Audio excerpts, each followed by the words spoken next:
A mummified human hand once hidden inside a wall said to freeze victims in their sleep. Jars of preserved organs leaking fumes in a museum that smells faintly of chemicals and death. And a natural history exhibit sealed off because every animal inside turned out to be coated in poison. These are museums that contain items too dangerous to display.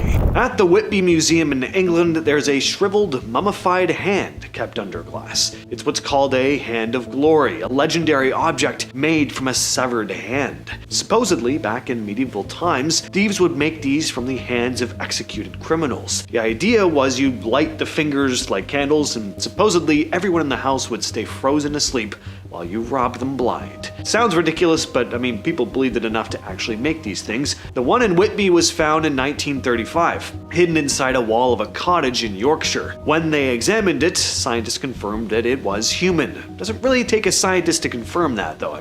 Just look at it. It is eerily well preserved. What they don't know is how it was preserved, which makes it even creepier. Staff say people get uncomfortable around this thing. One curator mentioned it's the one item nobody wants to move when they're rearranging exhibits. Next up is Mutter Museum in Philadelphia. This place looks like an old library, very classy looking, but won't find shelves of old books here. This museum is macabre, to say the least. You've got jars of preserved organs, remains of conjoined twins, skulls with diseases and deformities. It is gnarly stuff, but it's also really fascinating. I'd check this place out for sure, but what most visitors don't think about is that a lot of this stuff is actually hazardous. Back in the 18 and early 1900s, medical specimens were preserved using whatever chemicals worked. Arsenic, mercury, formaldehyde. And those chemicals don't just evaporate. They're still in there, still active. During some renovations, they actually had to close sections of the museum off because fumes were leaking from old jars. Just being near certain exhibits required safety measures. And then there's the biological side. Some of the tissues came from people who died of infectious diseases back when medicine didn't fully understand how they were transmitted. So there's a real question of whether any of the biological material could still pose a risk. The museum's been pretty upfront about it. A lot of their collection isn't even on display because it's either too fragile or too dangerous. Delbridge Museum of Natural History in Sioux Falls, South Dakota. In 2023, this museum suddenly shut down. They locked the doors and sealed off the taxidermy wing. Turns out the taxidermied animals on display were dangerous, contaminated with arsenic and other poisons. See, back in the early 1900s, taxidermists would soak animals' hides in arsenic soap to keep bugs from eating them. It worked great. Problem is, a century later, you've got displays that are basically toxic. The Great Plains Zoo, which sits right next to the museum, tested the collection and found that trying to clean or restore these things would just release carcinogenic dust into the air, so they made the call to just lock it all away and eventually dispose of it all. Nobody thought twice about standing right next to a mounted bison or elk. Kids probably touched the display cases. The whole time, there were harmful chemicals in the air. In Maryland, you'll find the National Museum of Health and Medicine. There are rows of shelves with preserved organs, deformities, amputated limbs, body parts from Civil War soldiers. Some of it's viewable, but a huge portion is locked away in storage, and there's a few reasons for that. First, a lot of these specimens are still sitting in their original 19th century preservation chemicals. Again, stuff that gives off harmful vapors if the seals break down. Staff work in ventilated areas with protective gear because just being around old jars can be a health risk. But there's also the ethical side. Some of the specimens were collected at a time where standards were not what they are today. Fetuses, body parts taken without proper consent. Museums are rethinking what should even be displayed anymore. But don't worry, there are still tons to see. Bits of human remains from autopsies, battlefield recoveries, and medical experiments. In the fall of 2001, most people had no reason to think twice about their mail. Letters showed up, you opened them, that was it. So when a few newsrooms started getting odd envelopes with no return addresses, people were a bit confused, but not necessarily worried. It'd be one thing getting a mysterious package with no return address, but what could be wrong with a harmless letter, right? Well, these were not harmless letters. On September 18th, someone mailed 5 letters from a blue postal box in Trenton, New Jersey. They were sent to NBC, CBS, ABC, the New York Post, and the National Enquirer. Inside was a light brown sandy powder. The first sign that something was truly wrong came weeks later. Robert Stevens, a photo editor from the company that owned the Enquirer, got seriously sick and ended up in the hospital. Doctors eventually figured out he had inhalation anthrax, something most Americans had never heard of. The United States Secretary of Health and Human Services at the time, Tommy Thompson, said it was an isolated case and that there was no evidence of it being a politically motivated attack. But then more letters surfaced, including one sent to senators. And one of these letters literally said, "We have this anthrax." When Senate intern Grant Leslie opened one of the letters, the powder burst across her clothes. A lot of people assume the letters were destroyed, but they weren't. After they were decontaminated, the FBI eventually allowed the Smithsonian's National Postal Museum to take a few of them. You can see them now. They weren't sitting in a display case all this time. They've been locked away for years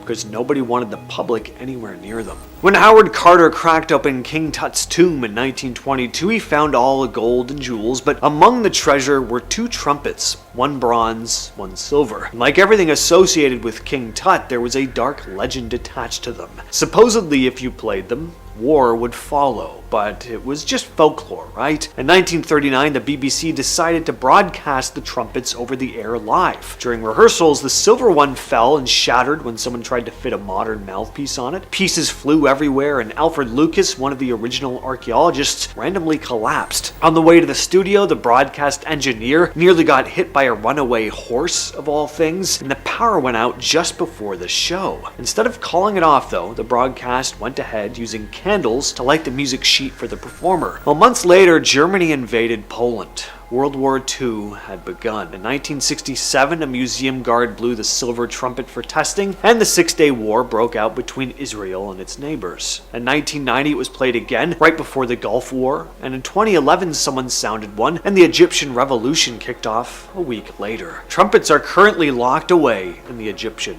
Museum. If you ever end up in Sydney, Australia, and you're the type who likes grossing yourself out, I guess, the Museum of Human Disease at the University of New South Wales is the place for you. This place is filled top to bottom with real human organs, preserved lungs, hearts, brains, all of them belonging to people who died of some gnarly disease. You're literally looking at what cancer did to someone's liver, or what a lifetime of smoking does to a set of lungs. Every jar and display has these simple labels that explain what happened, what caused it, and what the doctors found. Not a place for people with sensitive stomachs. In Florence, Italy, there's a natural history museum called La Spicola. It's the oldest public science museum in Europe, dating back to 1775. But most people come here for one thing, the anatomical wax models. These are hyper-realistic sculptures of human anatomy, created in the 18th and 19th centuries. Full-sized figures with every muscle, vein, and organ perfectly sculpted in wax. Some are posed like they're sleeping, others cut open to show internal organs. They're beautiful,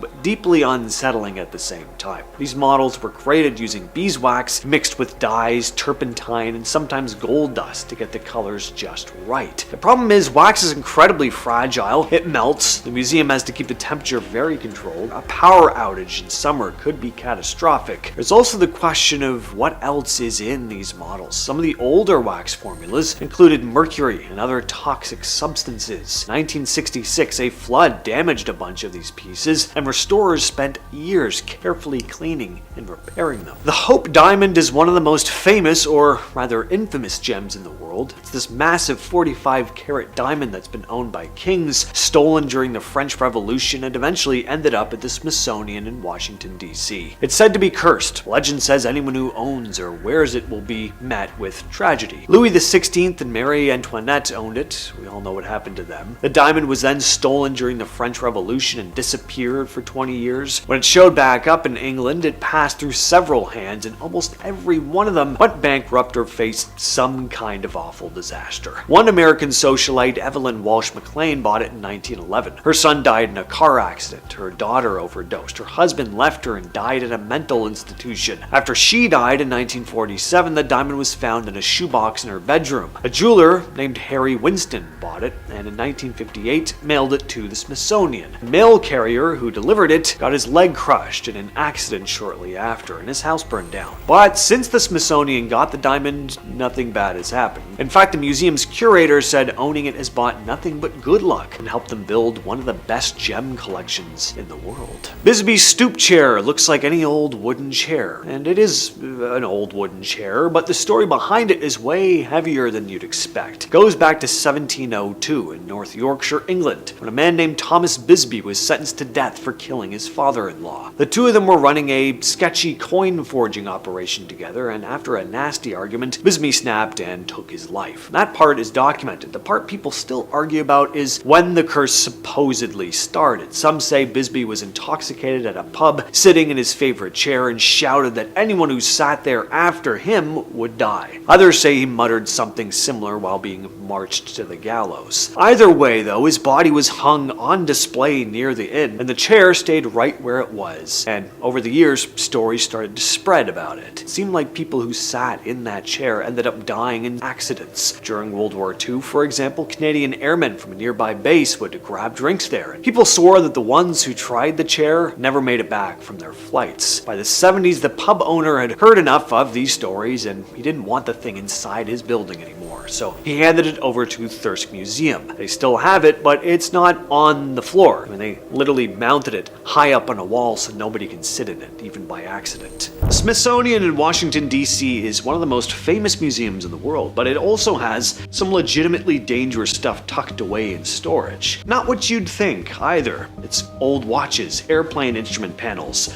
lab equipment. Thing is, it's all coated in radium paint. In the early 1900s, radium was used all the time. It glowed in the dark, so they used it in clocks, gauges, some old medical tools. Nobody understood how deadly it was yet. Factory workers, mostly women who later became known as radium girls, would even lick their brushes to get a finer point while painting with radium.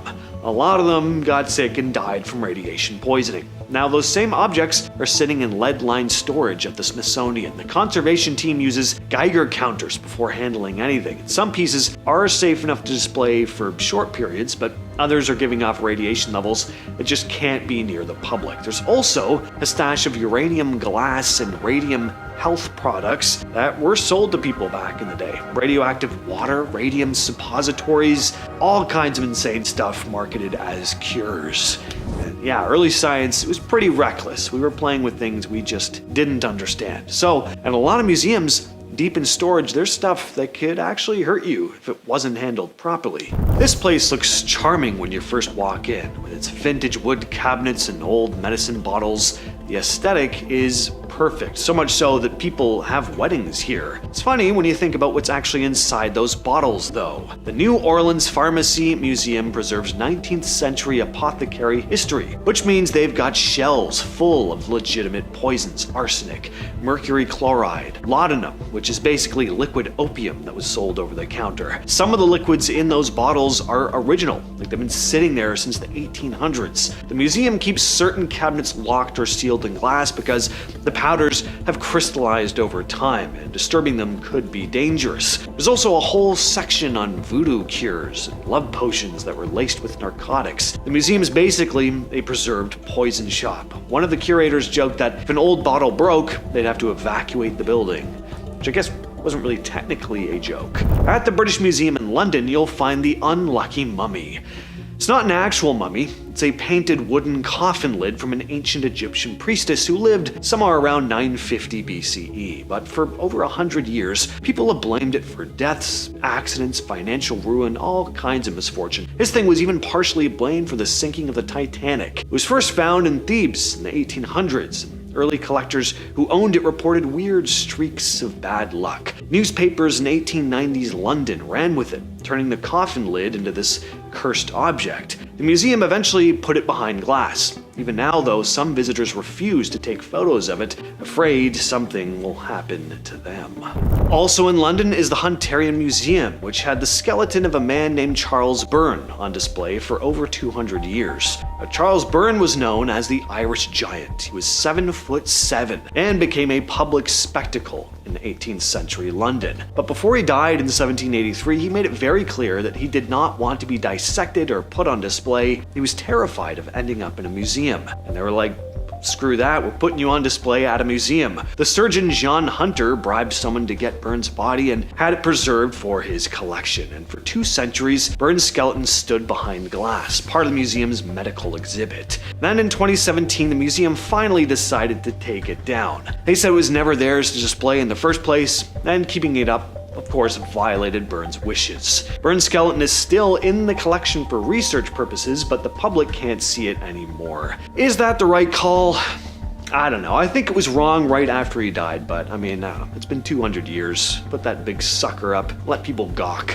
The Codex Gigas is massive, 3 feet tall, 165 pounds, bound in leather that's probably animal hide. It's one of the largest medieval manuscripts still around, and it's nicknamed the Devil's Bible because of this full-page illustration of Satan inside it. Legend goes that a monk wrote the entire thing in one night after making a pact with the devil to avoid execution. It's now kept in the National Library of Sweden under tight environmental controls. They barely handle the thing. Visitors can see it through glass or look at digital scans, but actually touching the book is limited to a handful of experts. Not only is the book a delicate artifact, but the inks and tanning agents used in the binding contain toxins that can damage skin. So, in a way, this supposedly cursed book sorta lives up to the legend. And of course, we gotta talk about the Warren Occult Museum. It's not open to the public anymore, but the collection is still there, and it's full of items from actual cases Ed and Lorraine Warren worked on. There's all sorts of stuff here. A cursed piano that supposedly plays by itself, haunted paintings, shrunken heads, vampire coffins, and of course, the most infamous item in the museum is Annabelle the doll. But she's not the creepy porcelain doll from the movies. The real Annabelle is just a Raggedy Ann doll,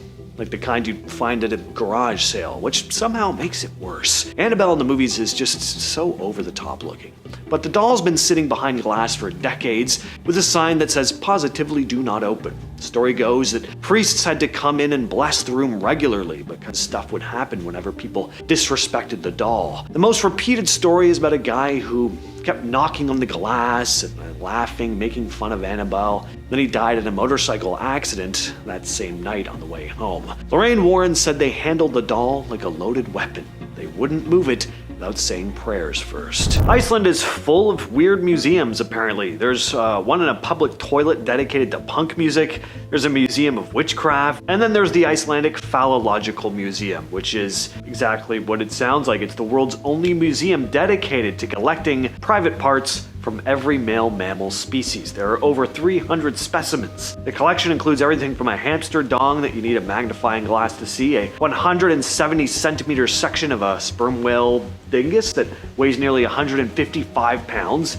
and it's displayed in a giant glass tube filled with formaldehyde. Most of the specimens are preserved in formaldehyde or dried and mounted on walls, but formaldehyde is toxic, of course. Prolonged exposure causes respiratory issues, skin irritation, and it's been linked to cancer. The museum has to carefully control temperature and ventilation because if those seals break, you've got toxic fumes filling the building. The founder started the collection in 1974 after friends gave him a bull's junk as a joke, and he spent decades collecting specimens from whales, seals, polar bears, and eventually in 2011, human donor. The museum gets about 70,000 visitors a year. The Science Museum of Minnesota keeps a lot of its more dangerous items in the back, away from visitors. One of the main things they don't put on display is a snakeskin quiver from the Chachi people of Ecuador. Inside it are thin darts that were traditionally coated in curare, a poison that can paralyze you by shutting down your muscles. The darts are old, but the museum has them carefully stored away because nobody really wants to take chances with something that was designed to instantly drop an animal. They also have a shark tooth spear, a wooden pole lined with real shark teeth, sharp enough to slice skin with barely any pressure. Staff say these kinds of weapons are hard to handle because you can cut yourself just by picking them up the wrong way, so they keep it wrapped and secured in storage. Another item that never makes it to the public exhibits is a preserved green mamba. Even though the snake has been dead for years, the species is known for having one of the most dangerous venoms in Africa. It's just safer for everyone if it stays in the research labs in the back.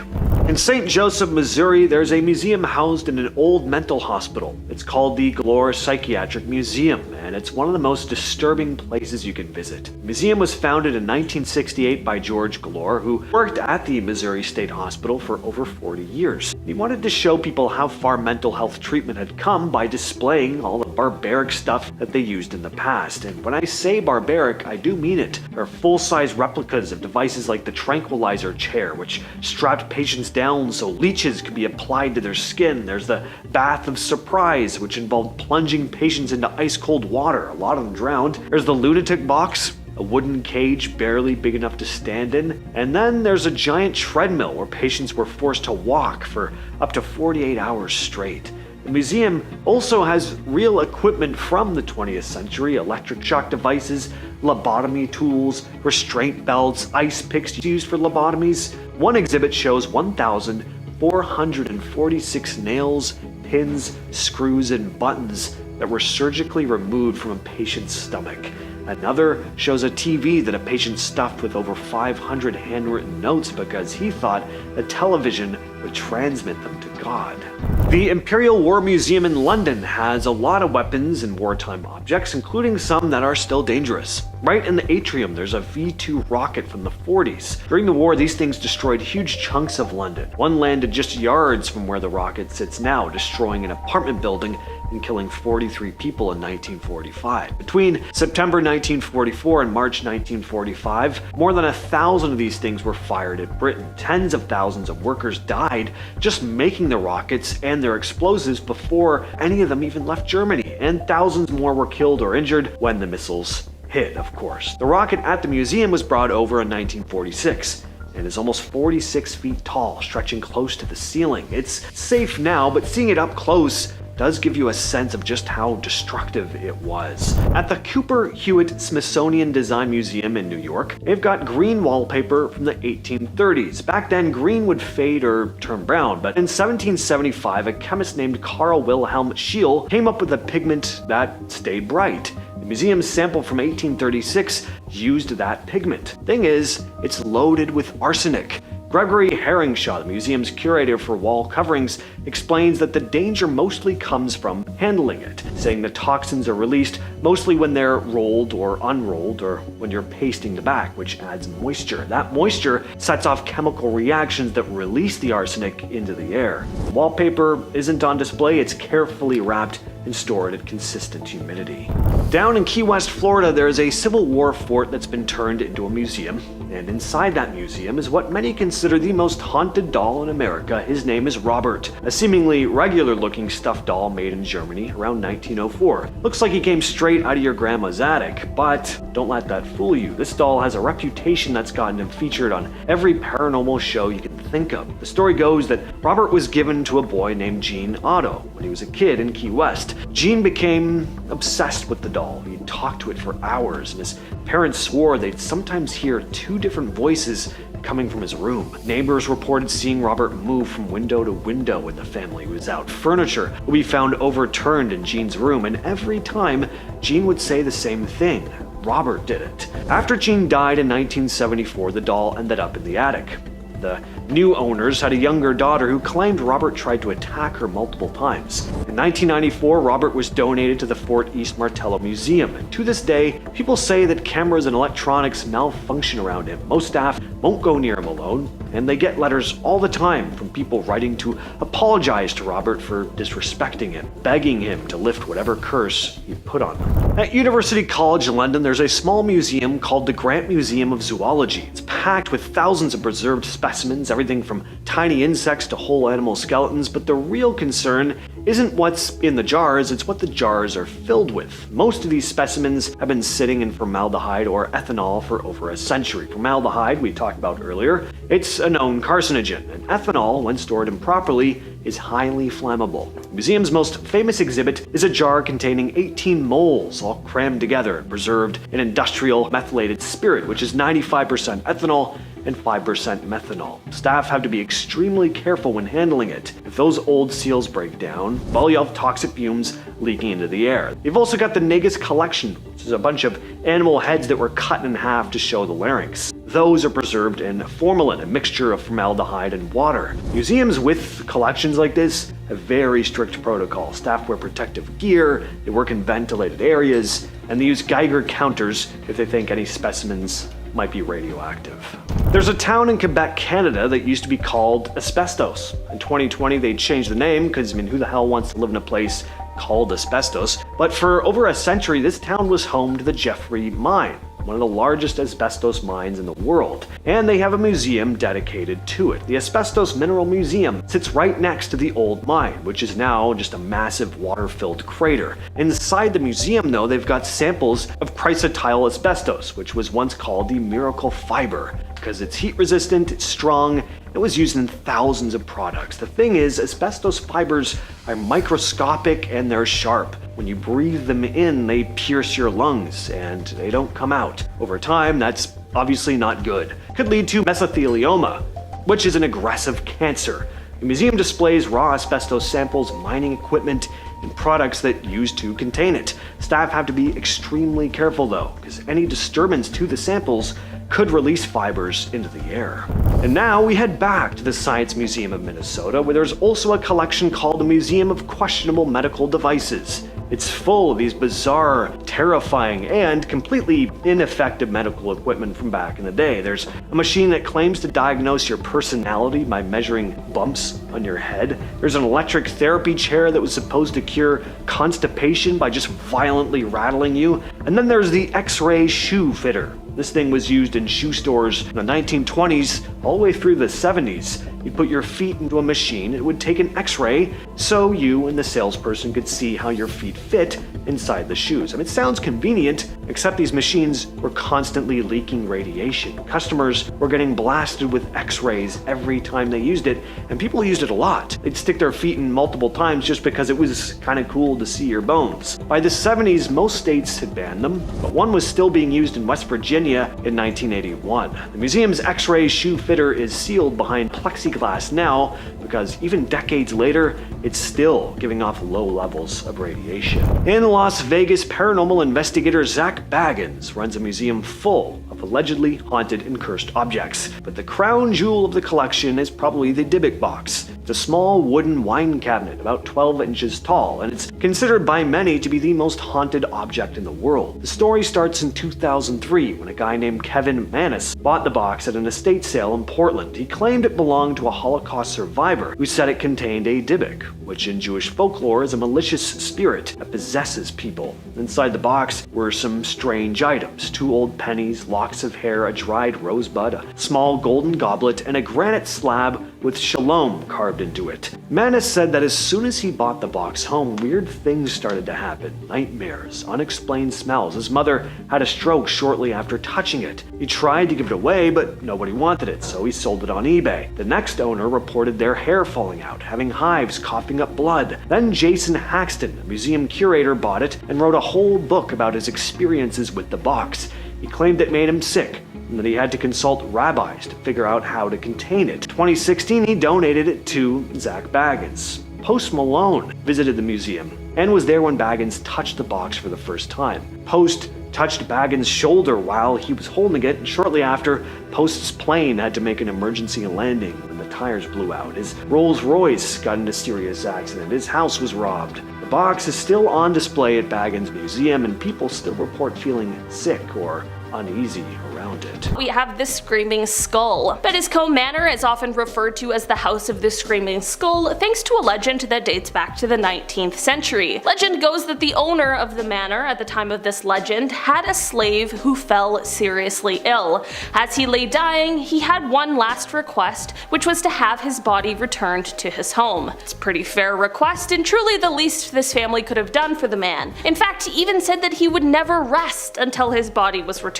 home. Of course, the owner of the manor was a huge piece of work who refused, citing that this would make the burial far too expensive, and instead he ended up having the body buried on the grounds of the manor. It is said that after this, the village in which the manor resides was plagued with ghostly screams and cries coming from the cemetery. Apparently, at the manor, they began experiencing things like the windows rattling and the doors slamming, seemingly of their own accord. Listen, I wish that this man could have just rested at home like he was supposed to be, but considering how awful these people were, I am so happy that he made sure everyone and their families were haunted because of their greedy behavior. In the end, it is said that the hauntings got so bad they ended up exhuming the body and bringing it into the manor. From here, it is said that the body somehow disappeared, all except for the skull, which still resides in the manor. In our number 9 spot today, we have the Iceman. Okay, so this is not an object because it's a mummy, but I still had to include him on this list because the story is so crazy. The mummy of Otzi, who is also referred to as the Iceman, was found in 1991 in the Otzal Alps in Italy. It is believed that Otzi lived around 3000 BC and his body became mummified and preserved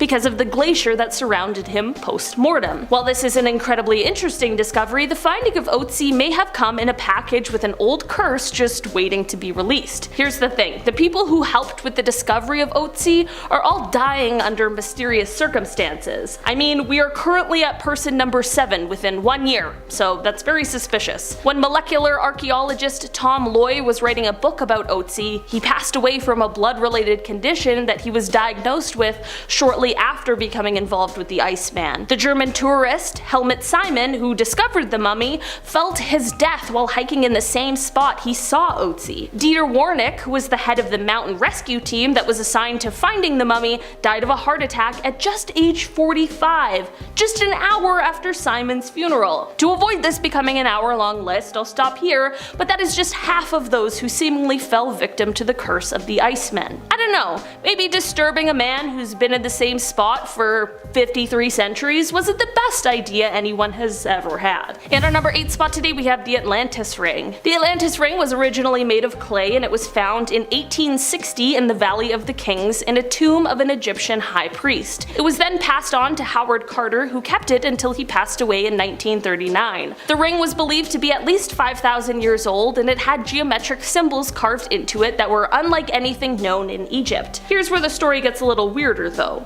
Howard is one of the people who discovered King Tut's tomb, and he would later tell people that he was wearing a talisman when the tomb was opened, aka the Atlantis Ring. He claimed that the ring gave him protection, and that just might be true because he is the only member of the team who didn't die a mysterious death after the opening of the tomb. Even those who visited shortly after the opening of the tomb were subjected to this curse, with a total of 18 victims in the end. Howard said that this ring is what protected him against whatever evil forces were at play. So I guess maybe the Atlantis Ring is more like an anti-cursed object? I don't know, but what I do know is that it is all quite curious. There are now replicas that are sold, but I'm sure none hold the power of the real deal. In our number 7 spot today, we have the Bassano vase. The Bassano vase was cast from silver in the 15th century and was apparently a wedding present for a bride who lived in a small village in Napoli. On the wedding night, however, the bride was found dying on the floor with her hands wrapped around the vase. With her last breaths, she vowed to have her revenge,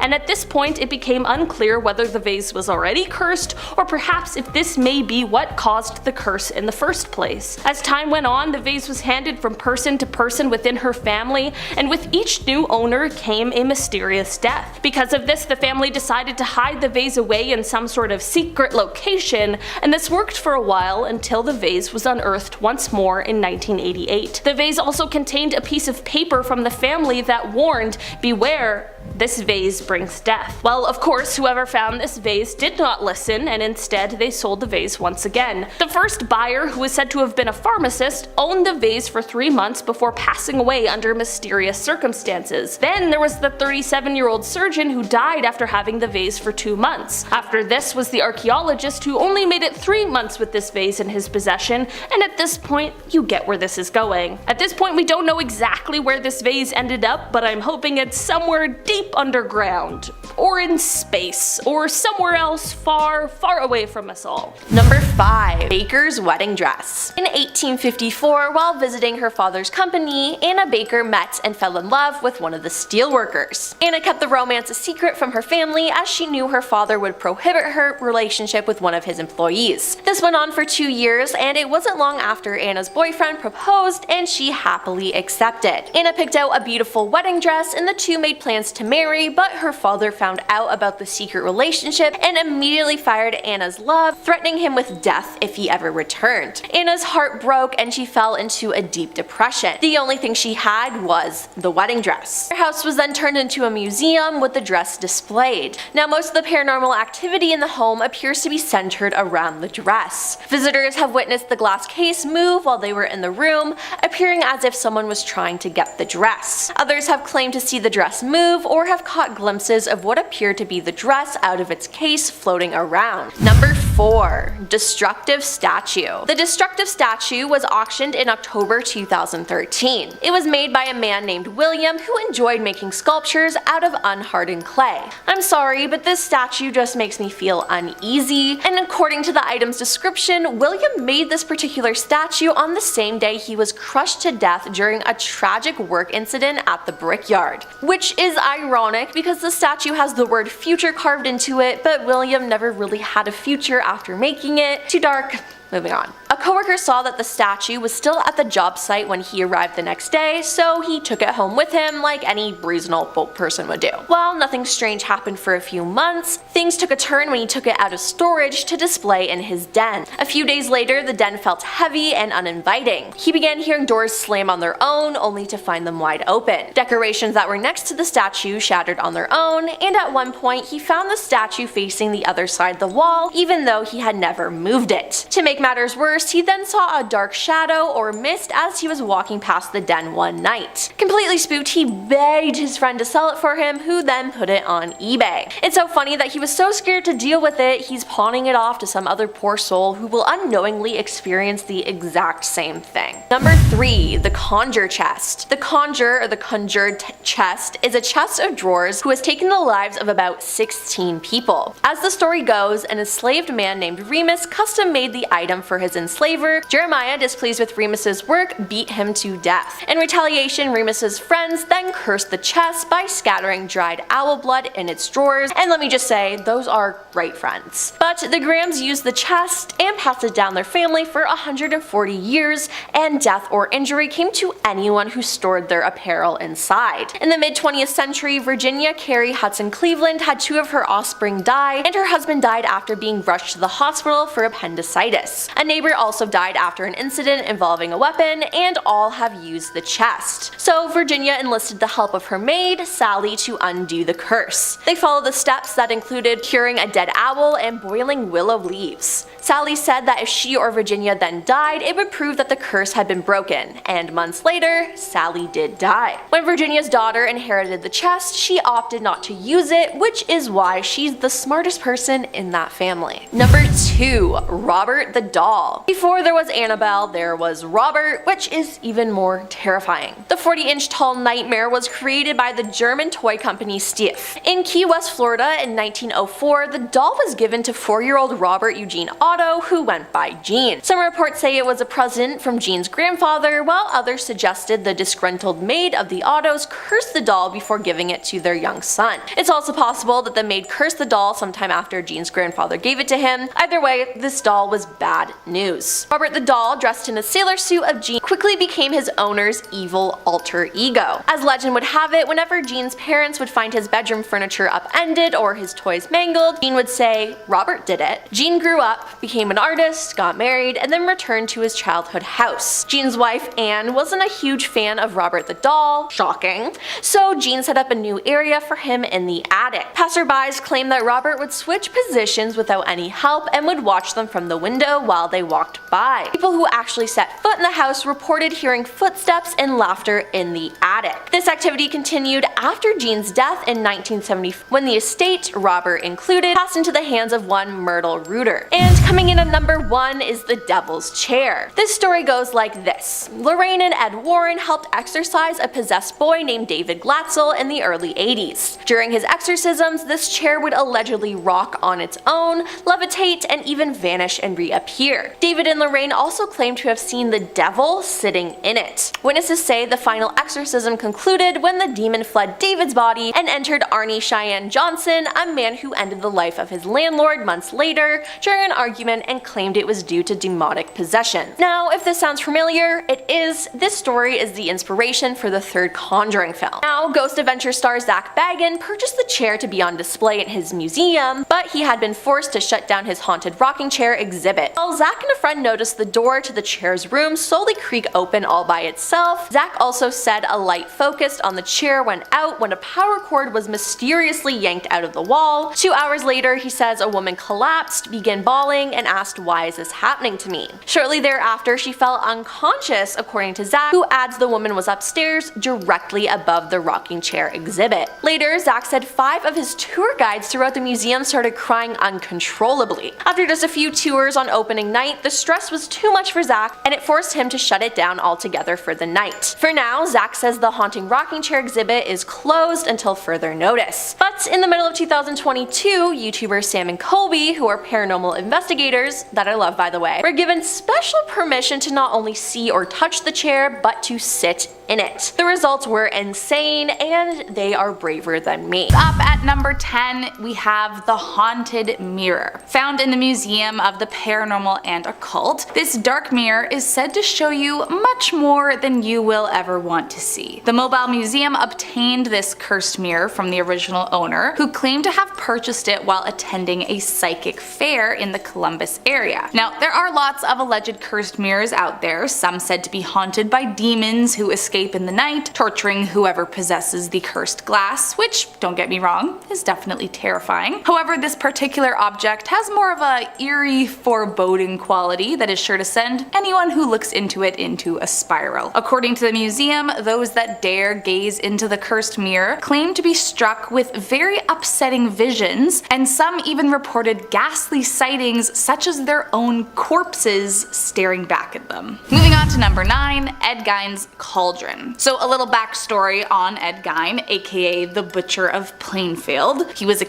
and a body snatcher between 1947 to 1957. Gein grew up very religious. His mother was a devout Lutheran who taught her sons that women were inherently promiscuous and instruments of the devil. Gein became very attached to his mother, arguably a little too much, and after his father and brother both died, Gein became his mother's primary caregiver. But after she died in 1945, something snapped and he became a totally different person. He began to visit graveyards at night, digging up middle-aged women that had similarities to his deceased mother, before bringing their bodies home and mutilating them, using their skin to make covers for his furniture, masks out of their faces, or even using the bones for decorations and dishes. Even creepier was when he began creating an entire woman suit from various different exhumed bodies, as he wanted to be able to become his mother and literally be in her skin. It is believed that this cauldron was used by Gein to not only store the stolen body parts, but primarily to boil them so that the skin could be removed from the bone more easily. Nowadays, this cursed cauldron is found at the haunted Zak Bagans Museum and is definitely one of the most terrifying things found inside. Moving on to number 8,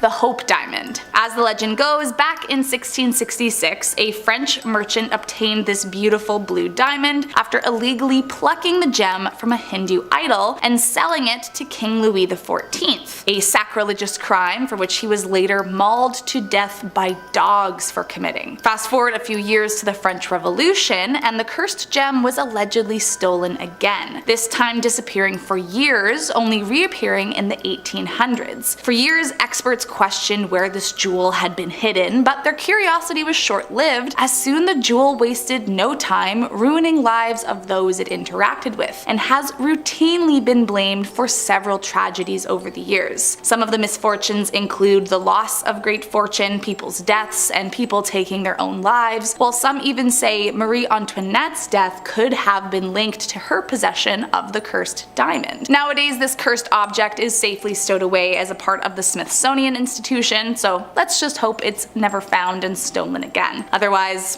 who knows what could be unleashed. Moving on to number 7, Mandy. Back in 1991, the Quesnel District Museum received an anonymous donation in the form of a doll, which I mean is never a good start. The donor informed them that she could no longer handle living with the doll due to her constant crying and relentless ability to move objects or even make them disappear, and that essentially she was just way too creeped out and starting to fear for her life. Allegedly, the museum contacted a psychic to see if the information they got from the donor was true, and as it turns out, it was. The psychic advised the museum to get rid of the doll and not keep it, but they went against their advice and included it in one of their exhibits anyways. Soon Mandy began haunting the halls of the museum. Visitors claimed to hear disembodied footsteps, the sound of tapping glass, and some even swear they witnessed her face change and her eyes blink. Even creepier is that when the museum decided to place Mandy alongside other dolls in the same case, the next day all the other dolls were either damaged or found tossed onto the floor in front of the case. After that, they tucked her away and kept her hidden, just in case. Moving on to number 6,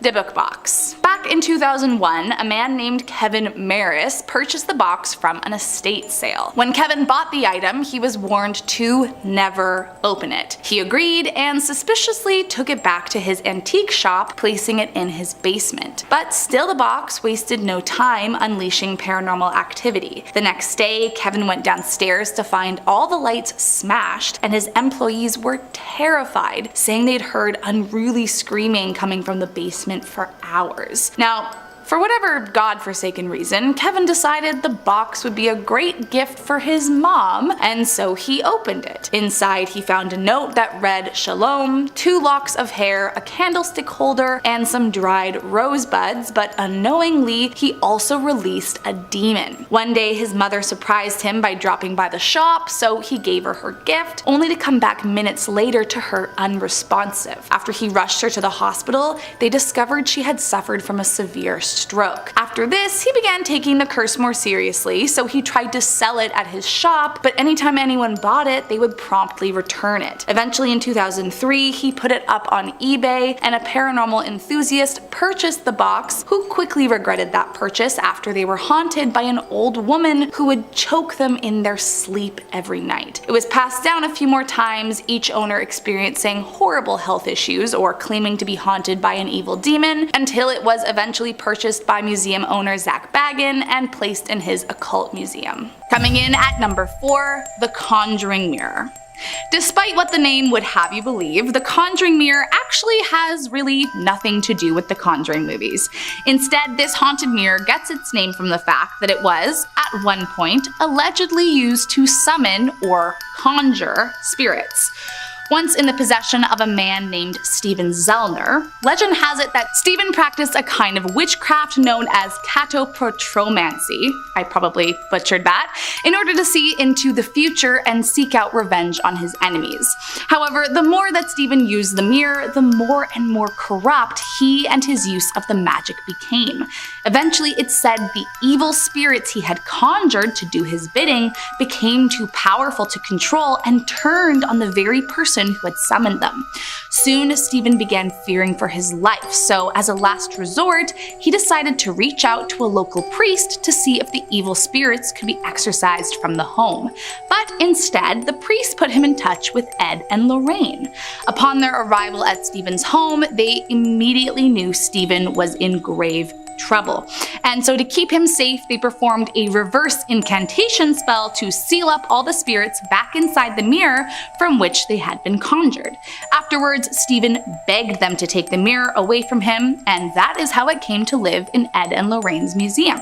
However, don't get too comfortable. Despite the spell they cast, Ed and Lorraine still claim to have experienced many terrifying moments with the spirits they angered from trapping inside this mirror.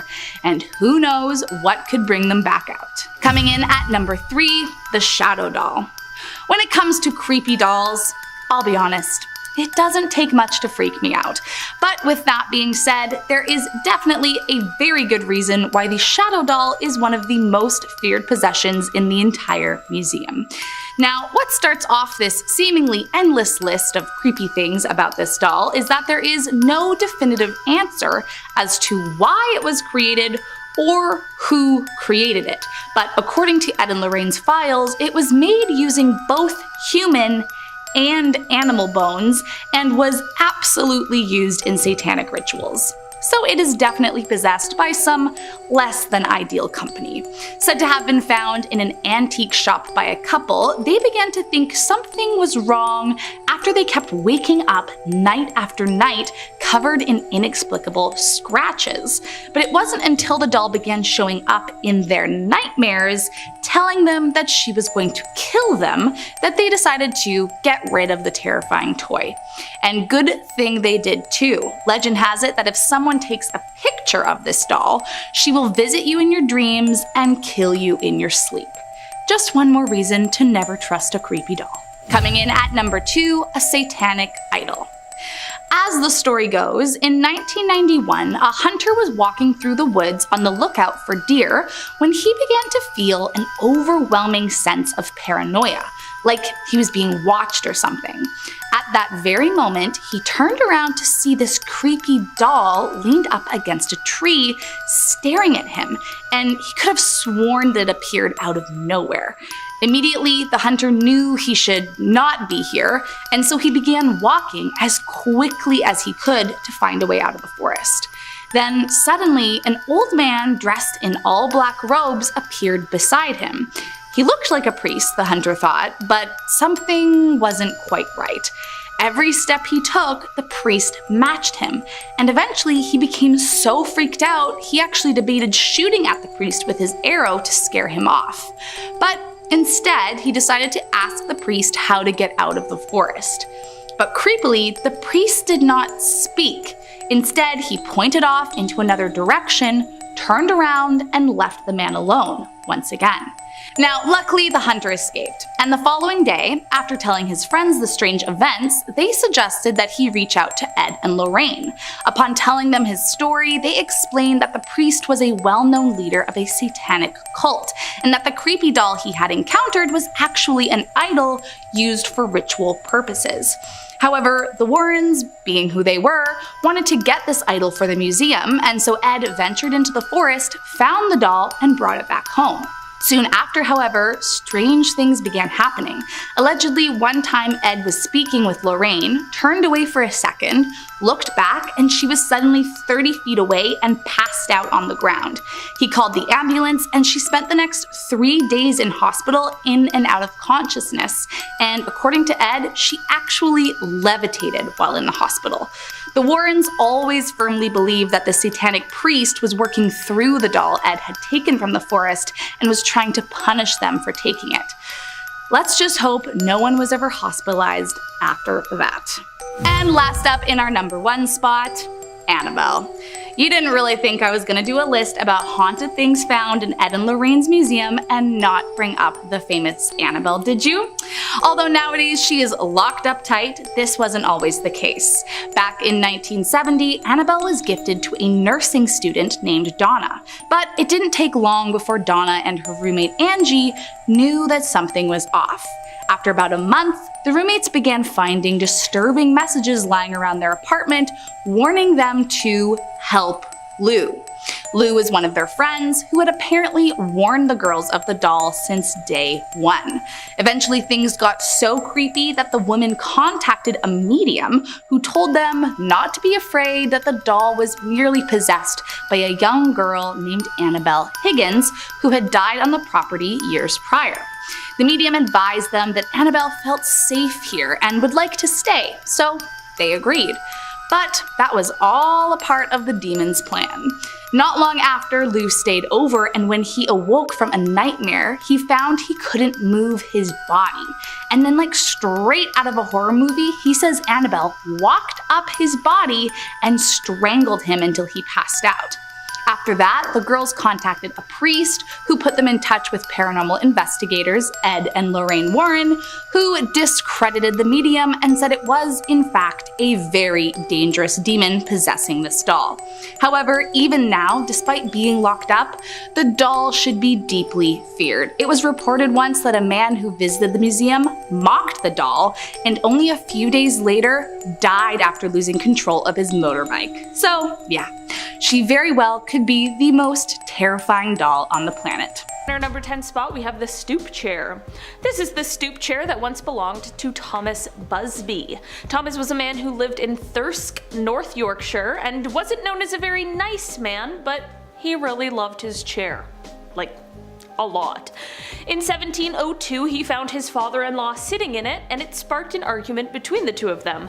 The father-in-law threatened to take his daughter back, which is very 1702 of him, and that's when Busby kicked him out of the house. After this, Busby ended up going over to the father-in-law's house, and things escalated so far that Busby actually ended up killing his father-in-law, and then he went on to hide the body in the woods. Of course, the body ended up being found, and this led to Busby getting convicted and sentenced to death. It is said that on his ride to his execution, he has to stop by his favorite pub for a beer, and this request was fulfilled, which is also very 1702. Apparently, as he finished his drink, he said, quote, "May sudden death come to anyone who dare sit in my chair." I really don't know what it is with this guy in his chair, but while it currently resides in the Thirsk Museum, it has been recorded that many terrible fates have been met by the people who have sat in the chair. In 1972, it was decided to hang the chair from the ceiling so that no one could sit in it again, which is probably for the best. In our number 9 spot today, we have Annabelle. It's not just a movie, folks, there really is a very real doll that the tales have been inspired by. The doll now resides in the Warrens Occult Museum, where it absolutely belongs, but where did it come from? Well, there was once a college student named Donna who received the doll as a gift from her mother, who had purchased it from an antique store.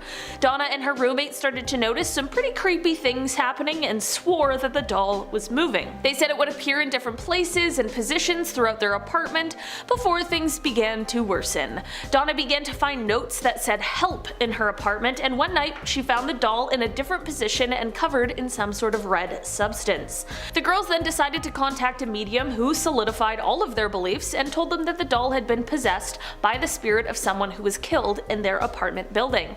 For some reason, the girls didn't immediately get rid of the doll, and the story goes that their friend Lou, who was at the girls' apartment, heard strange noises one night and went to investigate, and this is when he was attacked and killed by Annabelle.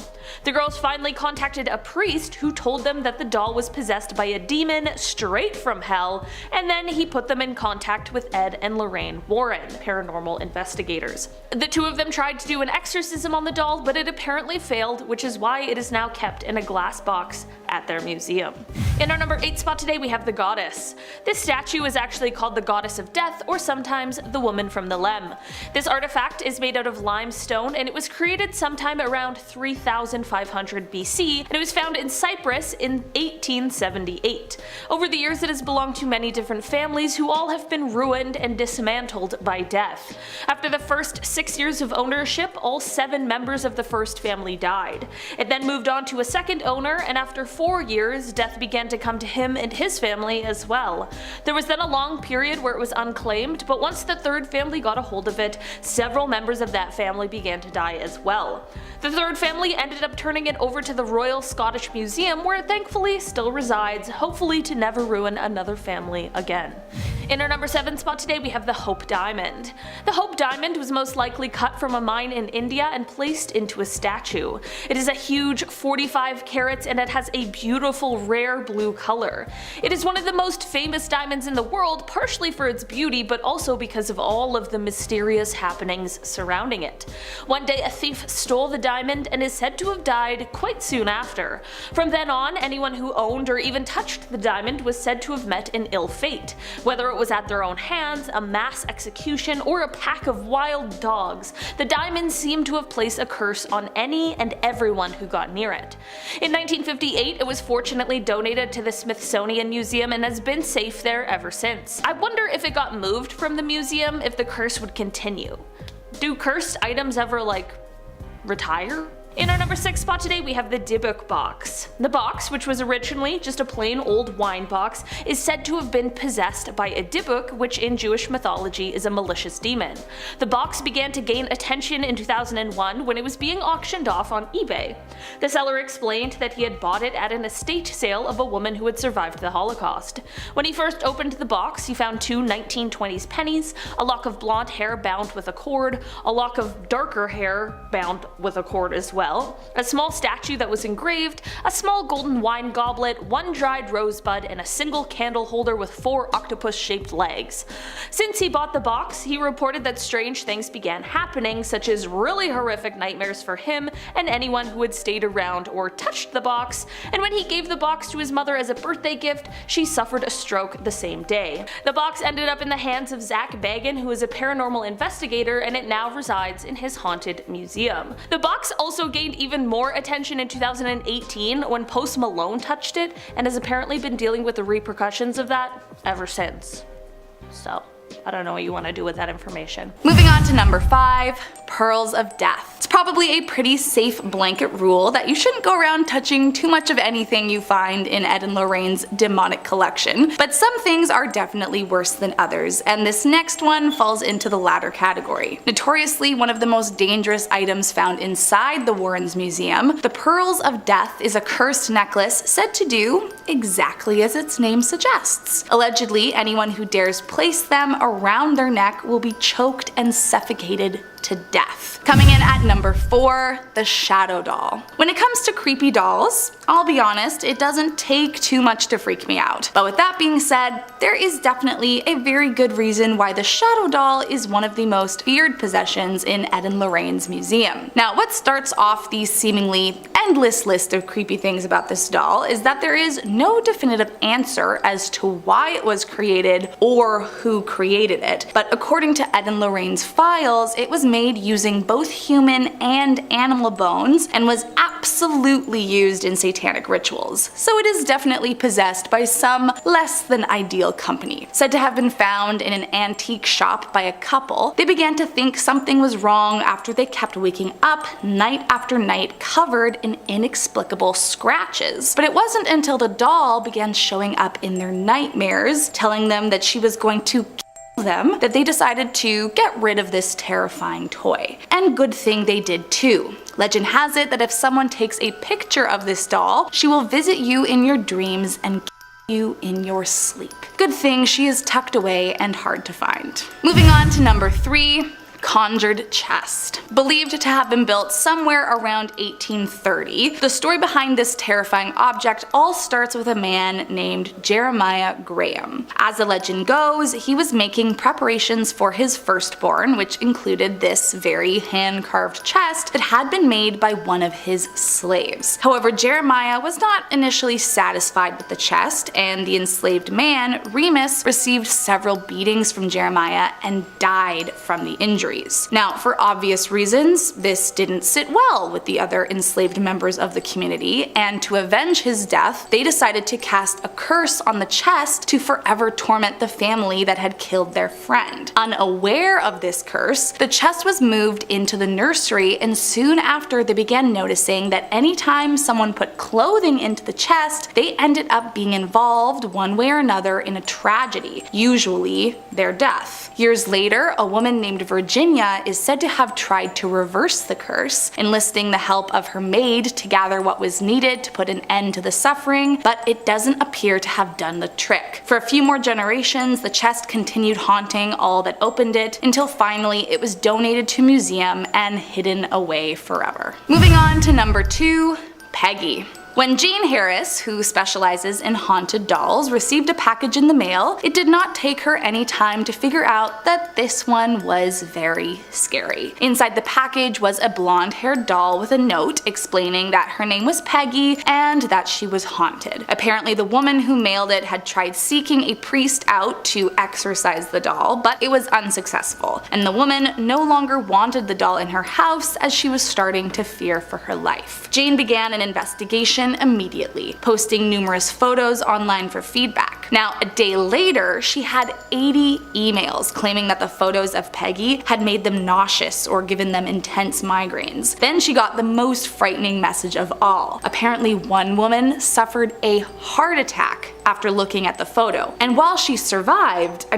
A heart attack from a photo of a doll is a lot. After just 4 days in her custody, Jane began feeling Peggy's wrath and suddenly became very ill. But when a friend took the doll away, Jane's health improved immediately. Peggy does not like anyone to know much about her, but she is known to invade people's dreams and give them haunting news. One woman said Peggy came to her in a dream telling her to watch out for her cat. The next morning, her cat died. After a while, the spirit that was trapped in this doll made life very difficult, and so Jane eventually gave it to a museum. Peggy is now locked away under constant supervision and actually requires a waiver before you can see her face to face. And last up in our number 1 spot, the Bassano vase. As the legend goes, the Bassano vase was a gift for a 15th century bride on her wedding day. But tragically, the bride never made it down the altar as she was killed the eve before her wedding, still clutching her beloved gift. It said the bride vowed revenge for never being able to reach the altar and marry, and many believe the curse lives inside the vase as each member of her family who took possession of it after her tragic death died soon after. But the strangest thing about this cursed object is that it vanished from the public eye for literal centuries. Somewhere between the 15th century and 1988, the vase's location was unknown until it popped up at an auction in Lira and sold for $4 million. The vase was allegedly sold with a note that read, "Beware, this vase brings death," and the man who bought the vase at the 1988 auction reportedly died soon after. The next man who bought it was a doctor who died 3 months later. In fact, if the reports are true, the longest anyone has ever been able to withstand the evil vase before succumbing to the curse is 3 months. As of today, it's unclear just exactly where this vase is, and so the mystery of the disappearing vase remains. Let's just hope it stays hidden. It's no secret the Warrens had an absolute mountain of dolls, the most famous of which being Annabelle, of course, but tucked away is a similar sub-collection that came from all the way across the ocean, a group of African statues known as fertility dolls. The story of how Ed and Lorraine Warren got them is pretty dark. These statues were originally stolen from a witch doctor, and let's just say karma hit the thief hard. He died way before his time. There aren't many specifics on exactly what happened to the guy, but Ed described it as a terrible death. After that, the dolls ended up with a couple in Connecticut, and eventually the Warrens got a hold of them. One of the most unsettling things the Warrens ever brought home was a skull that was supposedly used in black magic. Ed and Lorraine Warren were firm believers that there are true Satanists who actually want to cause real chaos by linking up with demonic forces. Supposedly, this skull was a tool for one of those groups. The Warrens suspected the skull belonged to a sacrificial victim. On top of that, they had several tombstones that originally belonged to these cults. The Warrens definitely were not fans of these groups, claiming they did stuff that would make your skin crawl. Drinking animal blood was just the tip of the iceberg. Tony Spera, their son-in-law, has said these groups would go as far as human sacrifice. Speaking of satanic stuff though, we gotta talk about the Satanic Idol. In 1991, a hunter was trekking through the woods in Sandy Hook, Connecticut when he stumbled on this weird 6-foot-tall statue sitting on a rock right in the middle of a circular clearing. The longer he stood there staring at the thing, the more he felt like something was off about it, so he decided to get out of there. As he was leaving, he noticed an old man in black robes moving through the trees nearby. The guy didn't say anything or even look at him, he just quietly walked parallel to the hunter. When the hunter finally asked for directions out of the woods, the man just pointed, turned, and disappeared. The hunter got in contact with the Warrens. They went to the spot, found the idol, and took it back to the museum. But right after they moved it, Lorraine suddenly collapsed and had to be rushed to the hospital. She was out of it for 3 days, and the doctors were totally stumped. Ed was convinced it was a warning or some kind of spiritual hit from that robed man, who he believed was a high priest guarding the idol. The Warrens also took home pieces from the Donovan house as part of their collection.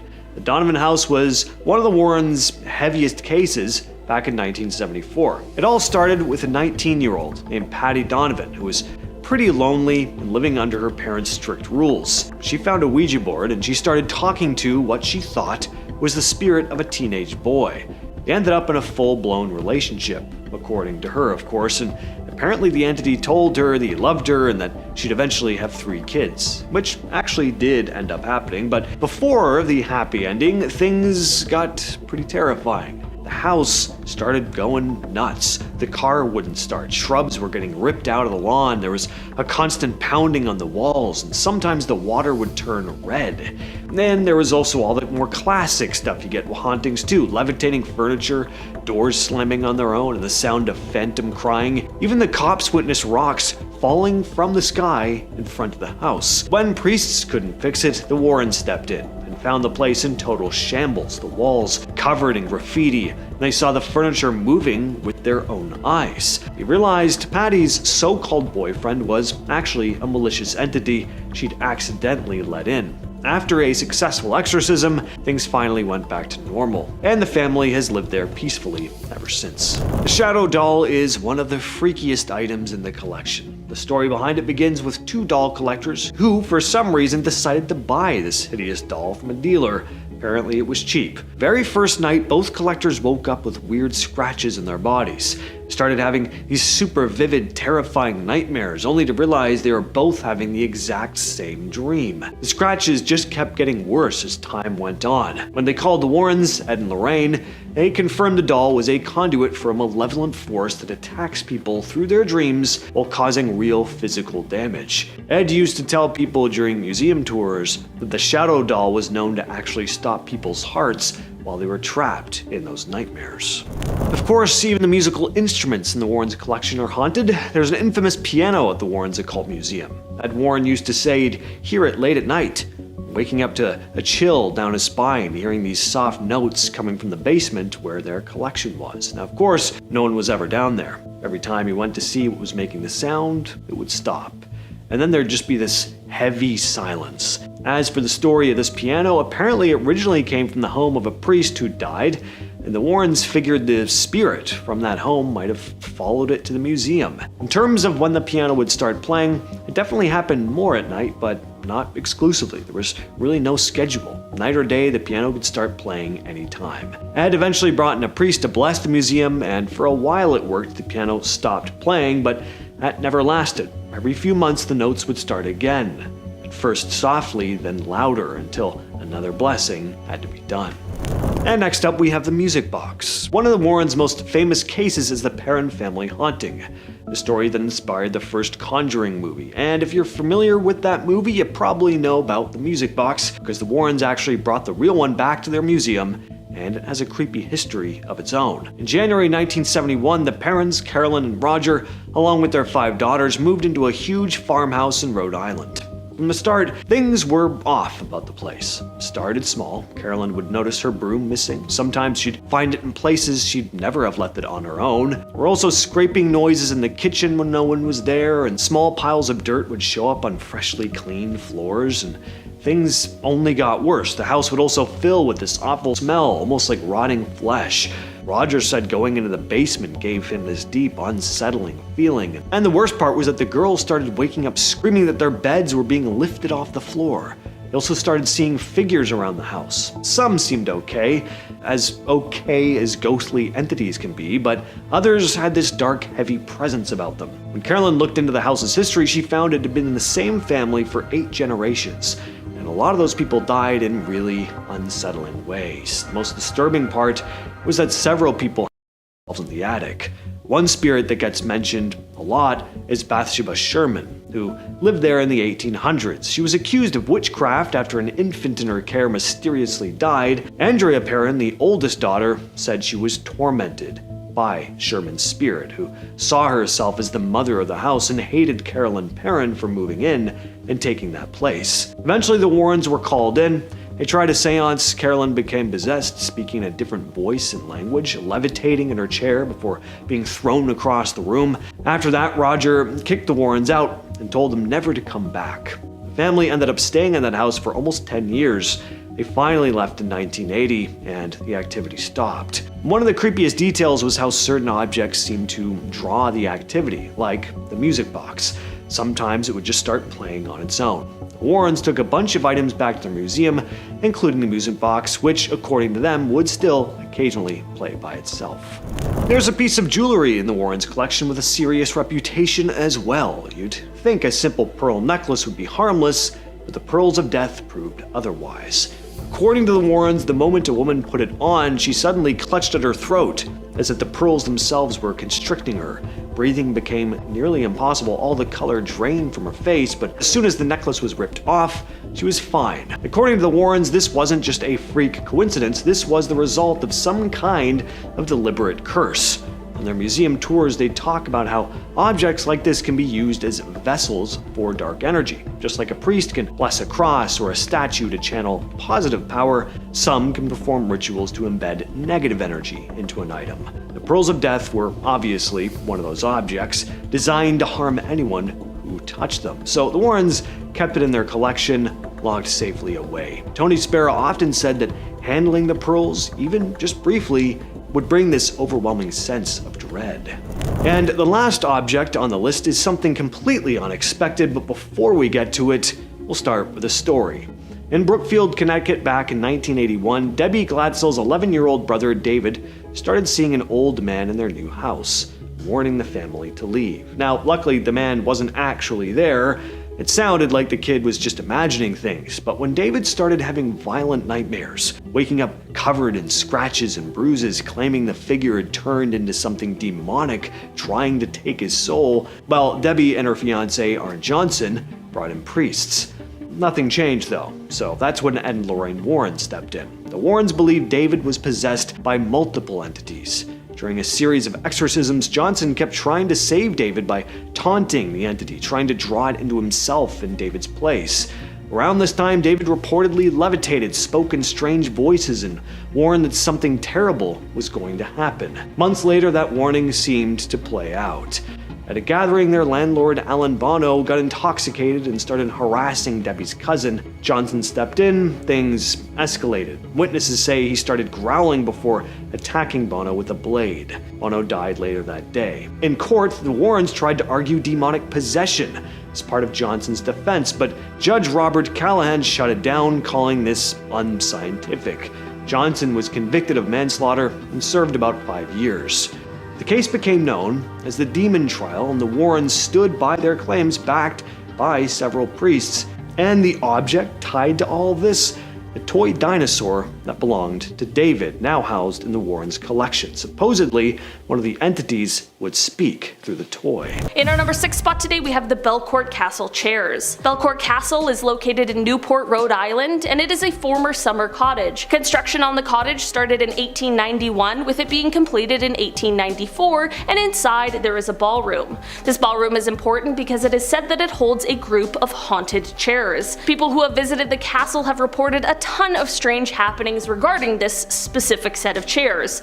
The reports include things like feeling chills racing up and down their spines, or feeling a strange sensation and a shift of energy while standing near the chairs, and some people have even explained how they have been pushed out of the chairs by an invisible force. I feel like just hearing these stories might be enough to explain the energy shift some people are feeling, but actually being pushed out of a chair by some sort of invisible force would be absolutely terrifying. In our number 5 spot today, we have the Koh-i-Noor diamond. This diamond has an extremely controversial history, and it is the source of a lot of debate, but regardless of the ongoing conversations over who really owns it, we are here to talk about the curse that this stone is said to hold. The diamond dates back thousands of years, and its curse is said to only affect men. It is said that the jewel can bring about great wealth, but it can also bring great misfortune as well to those who own it. Folklore states that, quote, "He who owns this diamond will own the world, but will also know all its misfortunes. Only God or women can wear it with impunity." Throughout the history of the diamond, it was passed among many people and rulers who all fought bloody battles while in possession of it. Every prince who had it is said to have ultimately either lost their power or their life while in possession of it as well. Part of the controversy of the diamond is how it ended up in the hands of the British royal family during colonization in the 1800s. Ever since then, it has only been worn worn by female monarchs, including Queen Victoria and Queen Elizabeth. In our number 4 spot today, we have the Destiny Ring. Rudolph Valentino was an incredibly famous silent film star before he passed away at the super young age of just 31 years old, and there are many out there who believe his untimely death was caused by the Destiny Ring. This ring is one that he picked up from a California jeweler. Before purchasing it, there were warnings of the stories which claimed that this ring was cursed, but Rudolph decided to go ahead with the purchase anyway. It is said after this ring came into his possession, his luck began to turn. The movies he starred in started to do poorly, some even flopping, and his career began to struggle. From there, he fell incredibly ill, and when he passed away, he was wearing this cursed ring.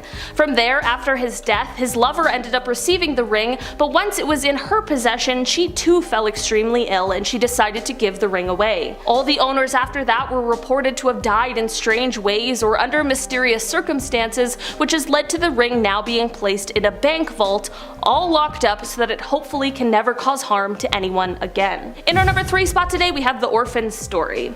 This is a book that was originally written in the early 1600s, but it didn't end up getting published until 2018. The Orphan's Story is about a 14-year-old Spanish boy who heads to the Americas. You know, a classic kind of coming-of-age feel-good story, right? Well, not exactly, and that is exactly the reason why it took so long for it to be published. While the curse in this book doesn't come from the story itself, there is something dark lurking in those pages.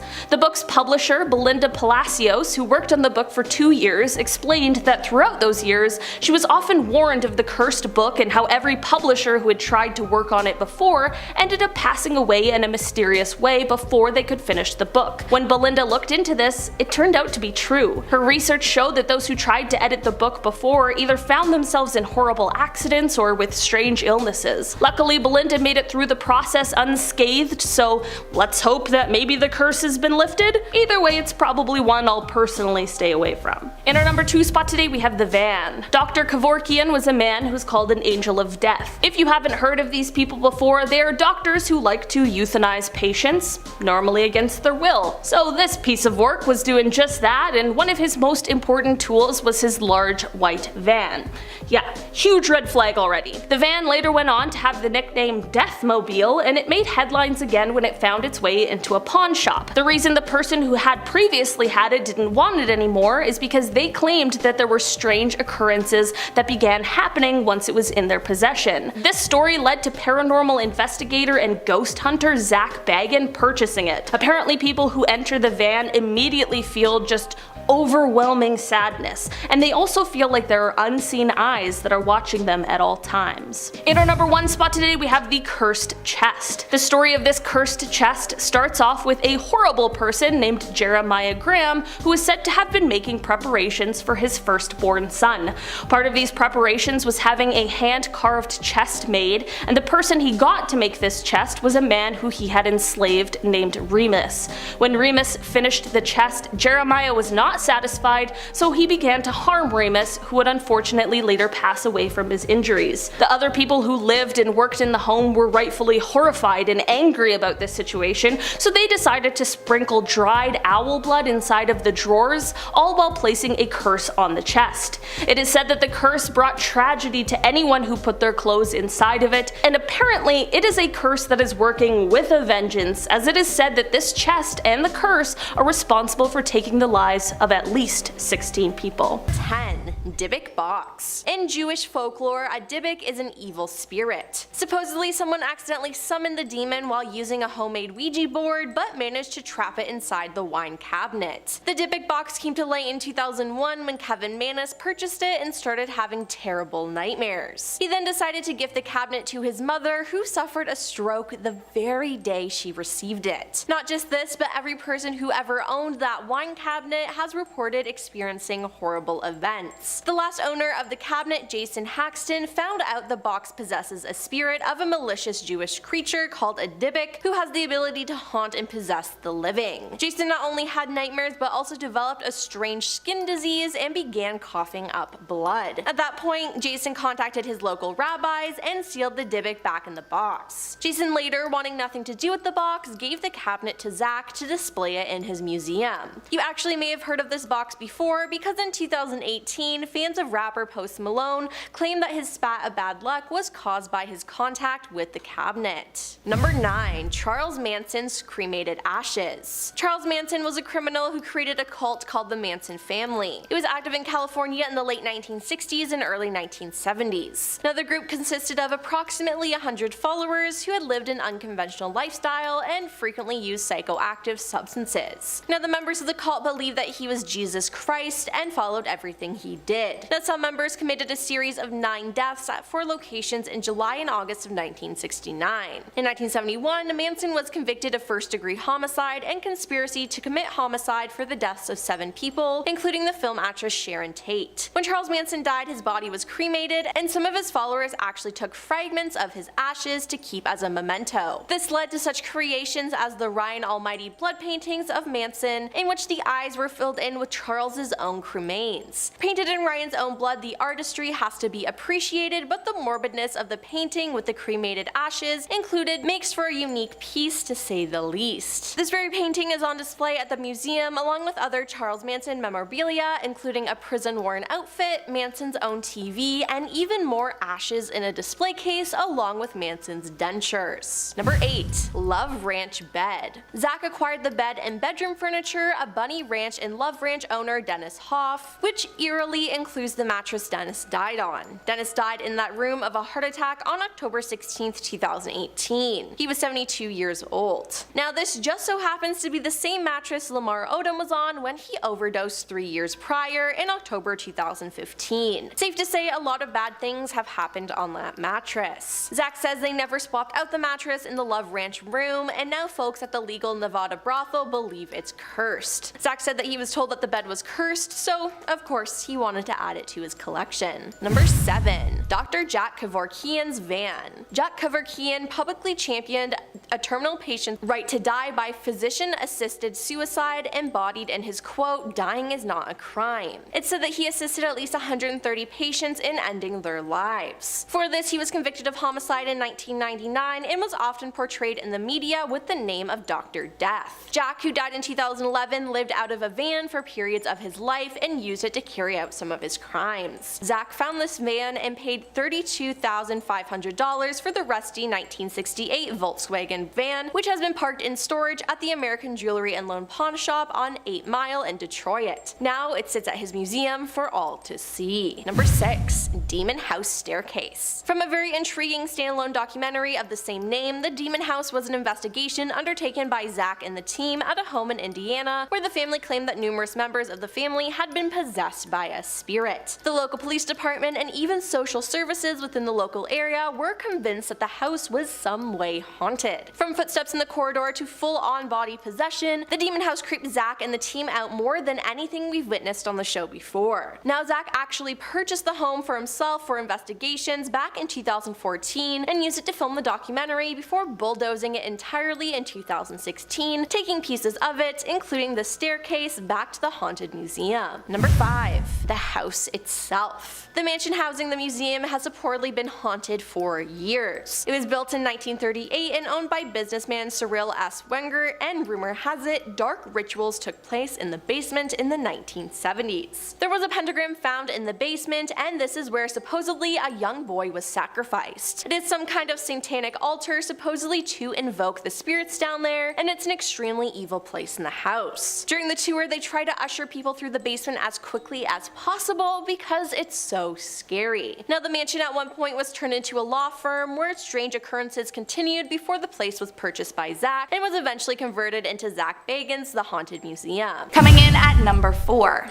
Hope Diamond. As the legend goes, back in 1666, a French merchant obtained this beautiful blue diamond after illegally plucking the gem from a Hindu idol and selling it to King Louis XIV, a sacrilegious crime for which he was later mauled to death by dogs for committing. But fast forward a few years to the French Revolution, and the cursed gem was allegedly stolen again, this time disappearing for years only to reappear in the 1800s. 1800s. For years, experts questioned where this jewel had been hidden, but their curiosity was short-lived, as soon the jewel wasted no time ruining lives of those it interacted with, and has routinely been blamed for several tragedies over the years. Some of the misfortunes include the loss of great fortune, people's deaths, and people taking their own lives, while some even say Marie Antoinette's death could have been linked to her possession of the cursed diamond. Nowadays, this cursed object is safely stowed away as part of the Smithsonian Institution, so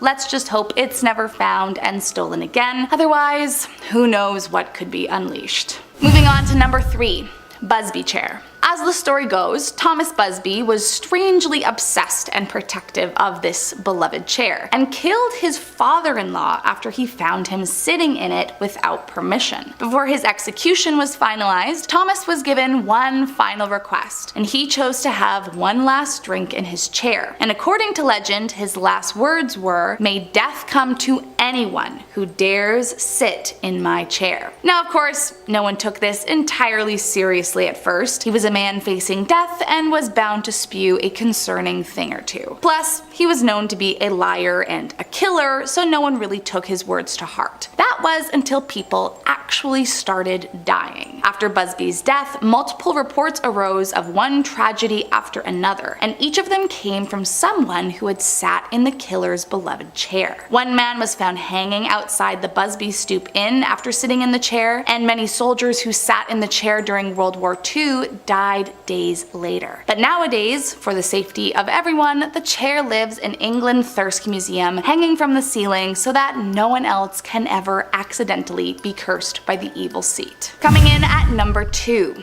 Nabrak.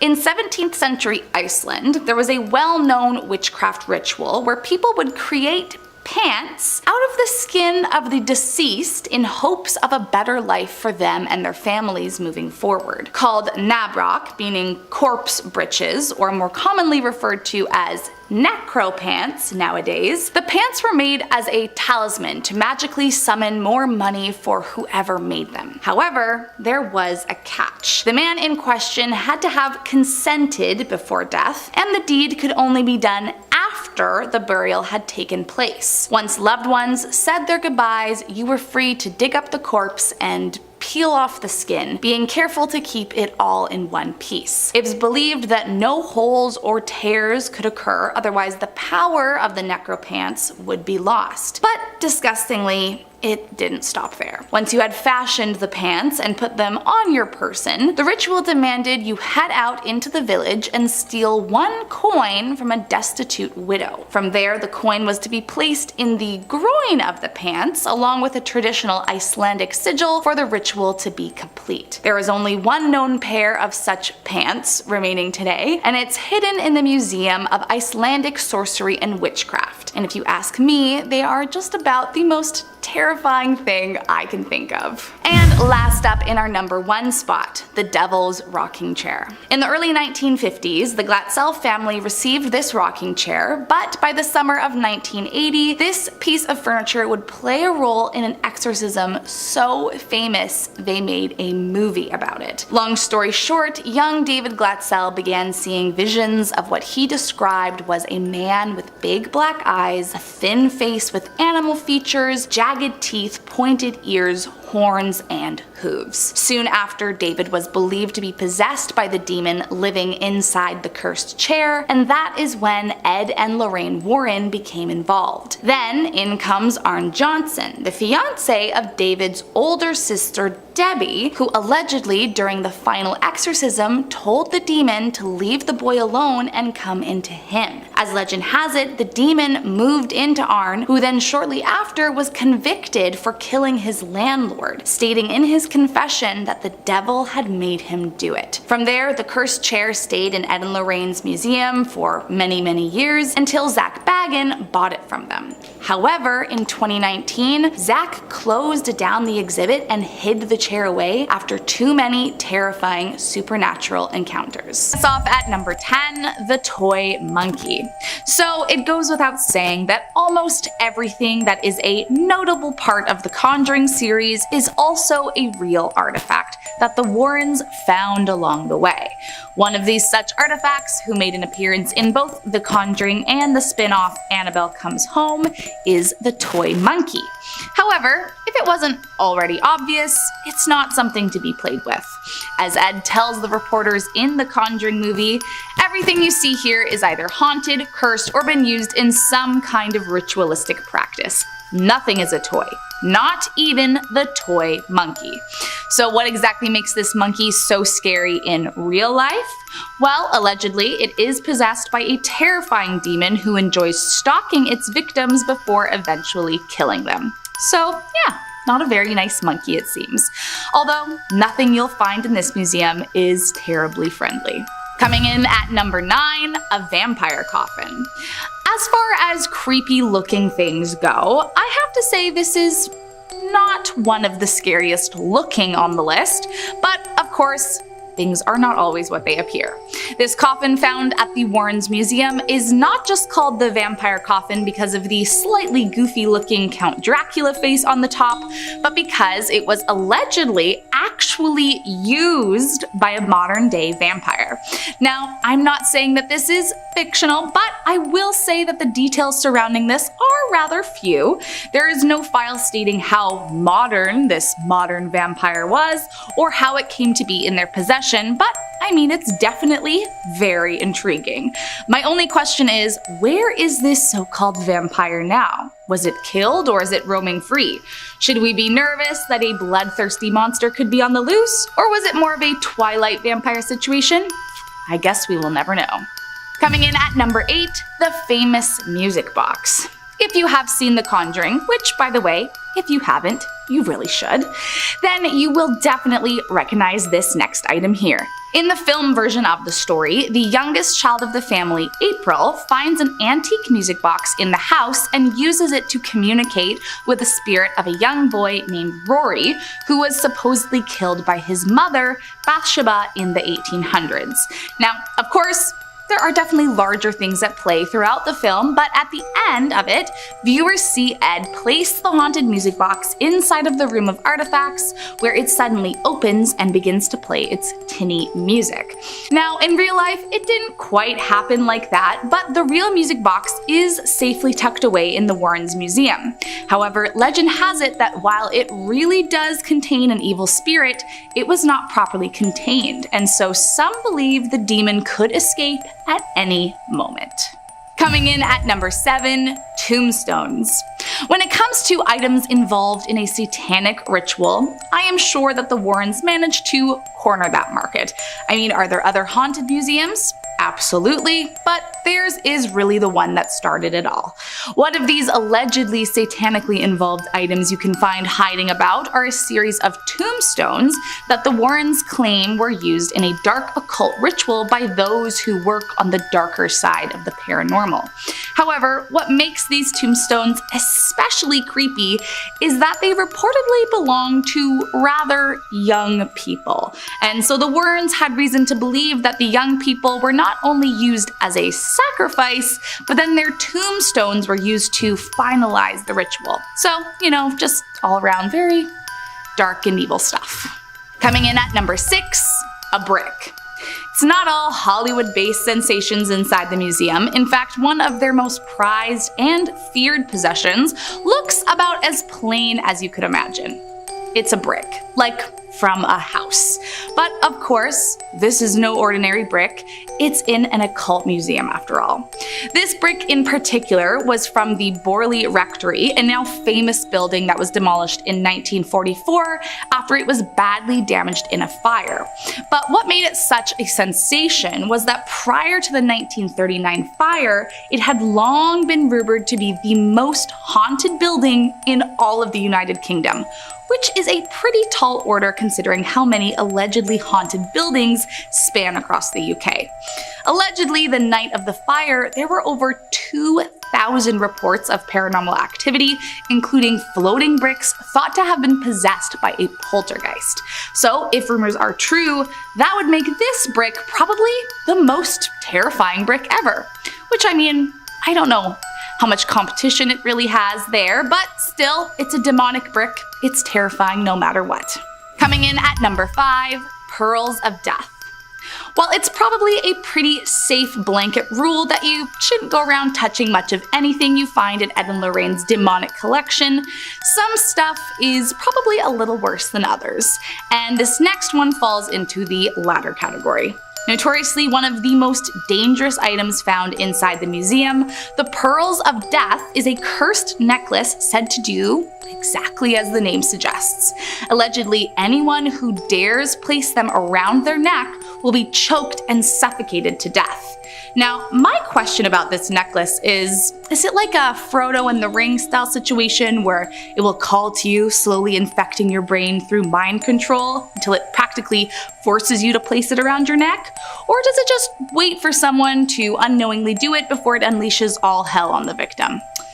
I guess I will never know, because you can bet I won't be testing it out for myself. Number 4, Bela Lugosi mirror. Hollywood star and Dracula actor Bela Lugosi is one of the world's most famous horror actors, but did you know that he once owned a mirror believed to be haunted? It is reported that he was obsessed with practicing a form of clairvoyance, which would involve him staring into inanimate objects to try and conjure messages from spirits. One such object reportedly used by the actor for such practice was a mirror, which hung in Bela's Hollywood Hills home. Zach was given the mirror by the niece of lawyer and B-movie producer Frank Sultry, who formerly lived in the home once owned by Bela. However, Frank tragically died at the home in 1982, and following his death, the producer's family inherited the mirror. Soon after bringing the mirror home though, the family began to notice that paranormal activity began to occur in their own home. Believing Bela's own practices and her uncle's death to have affected the mirror, she later took the object to paranormal investigator Zach. After taking the mirror from Frank's niece, the star also encountered his own paranormal experiences around the mirror when he investigated his own museum for a 2017 episode of Ghost Adventures. This included seeing a ball of light that appeared on the opposite wall of the mirror, which Zach said traveled across the room and went inside the mirror. Now that sounds extremely haunted to me. Number 3. Ed Gein Cauldron. Ed Gein ended the lives of people and was a grave robber. He created costumes, furniture, and other keepsakes from the bodies of his victims. A police raid on his house turned up masks literally made from human faces, a belt of nipples, and a corset created from a skin torso. To be clear, he never wore these costumes when ending people's lives. Instead, he donned them in the privacy of his home. Now, some masks appeared to be mummified, almost dried out, while others were more carefully preserved. A few had lipstick applied and looked more lifelike, and 4 had been stuffed with paper and hung on the wall of his bedroom, almost like hunting trophies. Leatherface from the Texas Chainsaw Massacre, Buffalo Bill from The Silence of the Lambs, and Norman Bates were all based on Ed. Zach paid $2,800 at an auction to take possession of the 25-gallon cauldron Ed used to discard his victims' entrails when he gutted them. The thing had been sitting in a Wisconsin woman's home, used as a flower pot ever since Ed's 1984 death in prison. When she died, her son wisely believed the cauldron was cursed and wanted it gone, so now it's Zach's. Number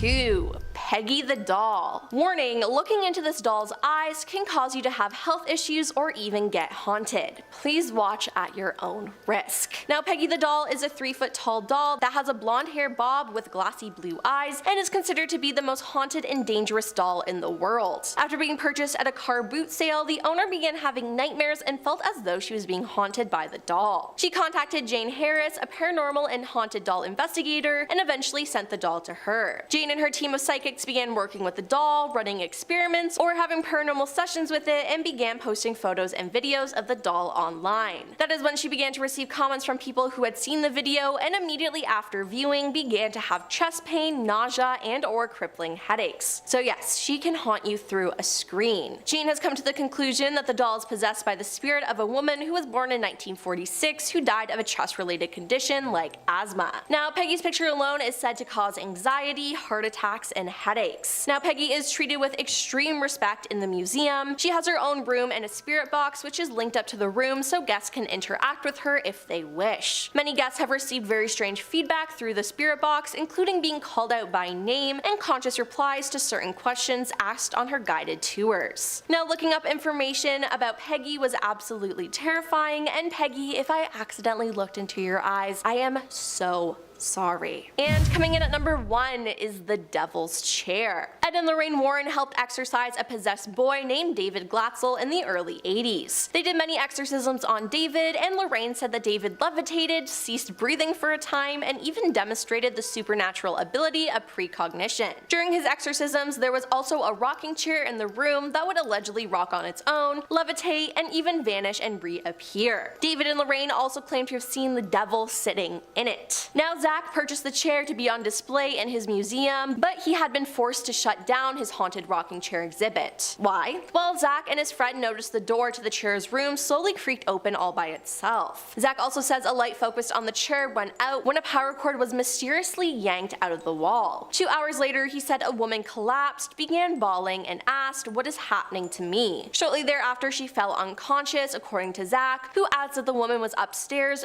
directly above the rocking chair exhibit. Later, Zach said 5 of his tour guides throughout the museum started crying uncontrollably. After just a few tours on opening night, the stress was too much for Zach and it forced him to shut it down altogether for the night. For now, Zach says the haunted rocking chair exhibit is closed until further notice, but in the middle of 2022, YouTubers Sam and Colby, who are paranormal investigators that I love, by the way, were given special permission to not only see or touch the chair, but to sit on it. The results were insane, and let me just say they are braver than me because wow. Number 10. The Hands Resist Him. The Hands Resist Him is a painting by Bill Stoneham. It's also known as the Haunted eBay painting, and I can't say that I disagree. The painting is based on a real-life photograph of the artist from around the time he was 5 years old. The painting depicts a young boy and doll in front of a glass door with disembodied hands in the background. A California couple found the painting in an abandoned brewery, but in February 2000, not long after they brought it to their home, they've listed it on eBay with a warning to buyers. It said, "This painting may or may not possess supernatural powers that could impact or change your life." Now, let me just say, if something you're thinking about buying comes with a warning like that, I'd suggest not buying it. The couple claimed their daughter told them that the boy and girl from the painting would fight with each other at night. The ad also mentioned that at one point, the boy seemingly exited the picture, which is why they decided to sell. I'm sorry, this just gives me the goosebumps. It sold for $1,025 to Kim Smith, a gallery owner from Michigan. In an interview, she revealed that she's received emails from people who claim they were repulsed or became physically ill by just viewing a photo of the painting. My suggestion, burn it with fire right now. Number 9. The Bazzano Vase. Legend has it that this silver vase made in the 15th century was given to a bride on the evening of her wedding near Naples, Italy. Sadly, she'd never make it to the altar as her life was ended that very night with the vase in her hands. From there, the vase was passed down her family line, but anyone who took possession of it is said to have passed away soon thereafter, so the family eventually made the decision to hide the vase. Which sounds like a great idea, but in 1988, the vase resurfaced, supposedly accompanied by a note that read, "Beware, this vase brings death." However, when the Bazzano vase was auctioned off for about $2,250, the note had been excluded from the item description, which I feel like was important to include, but whatever. The pharmacist who bought it died within 3 months, more deaths of new owners followed, until finally the curse seemed to go dormant when a desperate family demanded the police take the vase away, and it has not been seen since. Now, wherever it is today, it should stay there and never come out. Number 8. Nightmare Doll. The doll may look like any other, but according to the seller, it's a debuk. A debuk is a term from Jewish folklore that describes a dead person's soul that is stuck in purgatory. Supposedly, it can inhabit an object or the body of a living person. In this case, it's a doll. The seller, who specializes in selling paranormal items that people don't want anymore, says the doll's owner brought it to an antique shop and was told it was a dieback, but didn't know what the word meant. I feel like if you're buying something haunted, you should do your research on it, but maybe that's just me. Soon after, whenever she would open the box it came in or touch the doll, she would suffer from terrifying nightmares of shadow people. This continued for several months until her son took the doll from her to sell it. It sold for $17.49, and I want to know who just ruined their life for $17.49. Number 7. The Bronze Lady. Many people go into Sleepy Hollow in search of its best known spirit, the Headless Horseman. However, they may not be aware of a second local legend which has haunted the Sleepy Hollow Cemetery for over 100 years, the Bronze Lady. She's a bronze statue located in New York's Sleepy Hollow Cemetery. The Bronze Lady was commissioned by the widow of Civil War General Samuel M. Thomas after he died in 1903. The story goes Samuel's widow was unhappy with the statue because its expression seemed gloomy, so sculptor Andrew O'Connor Jr. redid it for her. But instead of just handing over the new head, he called it a monstrosity and shattered it in front of her. Now, much to her dismay, she installed the original figure to watch over her late husband's tomb anyway. And in the following years, nighttime visitors to the cemetery claimed to have heard quiet sobs coming from the Bronze Lady. It was said if you knocked on the door of the general's tomb and looked through the keyhole, you would have a bad dream that night. There was another one where if you slapped her in the face, sat in her lap, and spit in her eye, she would haunt you for the rest of your life. Yeah, I just stay away from there. Number 6. James Dean's car. On September 23rd, 1955, James Dean ran into Sir Alec Guinness at a restaurant and showed off his Porsche 550 Spider. In his autobiography, Sir Alec described the car as sinister, and he told Dean, "Please never get in it. If you get in that car, you will be found dead in it by this time next week." 7 days later, Dean was found dead after crashing the car. Now, the trouble didn't stop there. Surgeon/recreational racer Dr. William F. Esrich rescued some of the Porsche's parts from a junkyard and passed a few to his friend Dr. Troy McHenry. They installed parts in their own cars and then both crashed during a race in October 1956. William survived, but Troy didn't, and whispers of a curse began to spread. The rest of the car went to George Barris, the car customizer. Over the next several years, the Spider supposedly caused a handful of incidents. A garage caught fire while the car was inside, 2 tires blew out while affixed to a different vehicle, and a couple of thieves were injured when trying to steal some of the Spider's remaining parts. George claimed that the car had mysteriously vanished in 1960, and the car has been MIA since. Seems cursed to me though, I wouldn't want to go anywhere near it. In our number 5 spot today, we have the goblet. This is an item that was found in a museum, but it was a museum of specifically haunted things, so I feel like it still counts. This goblet is said to have been used for rituals of necromancy, which poses a few questions for me personally. What did they put in it and presumably drink out of it? Holy water? Wine? Blood? All the above? Who knows? Either way, here's the real kicker. This goblet was of course for sale on eBay because why not? And the seller was claiming that it has an amazing energy to it. Okay.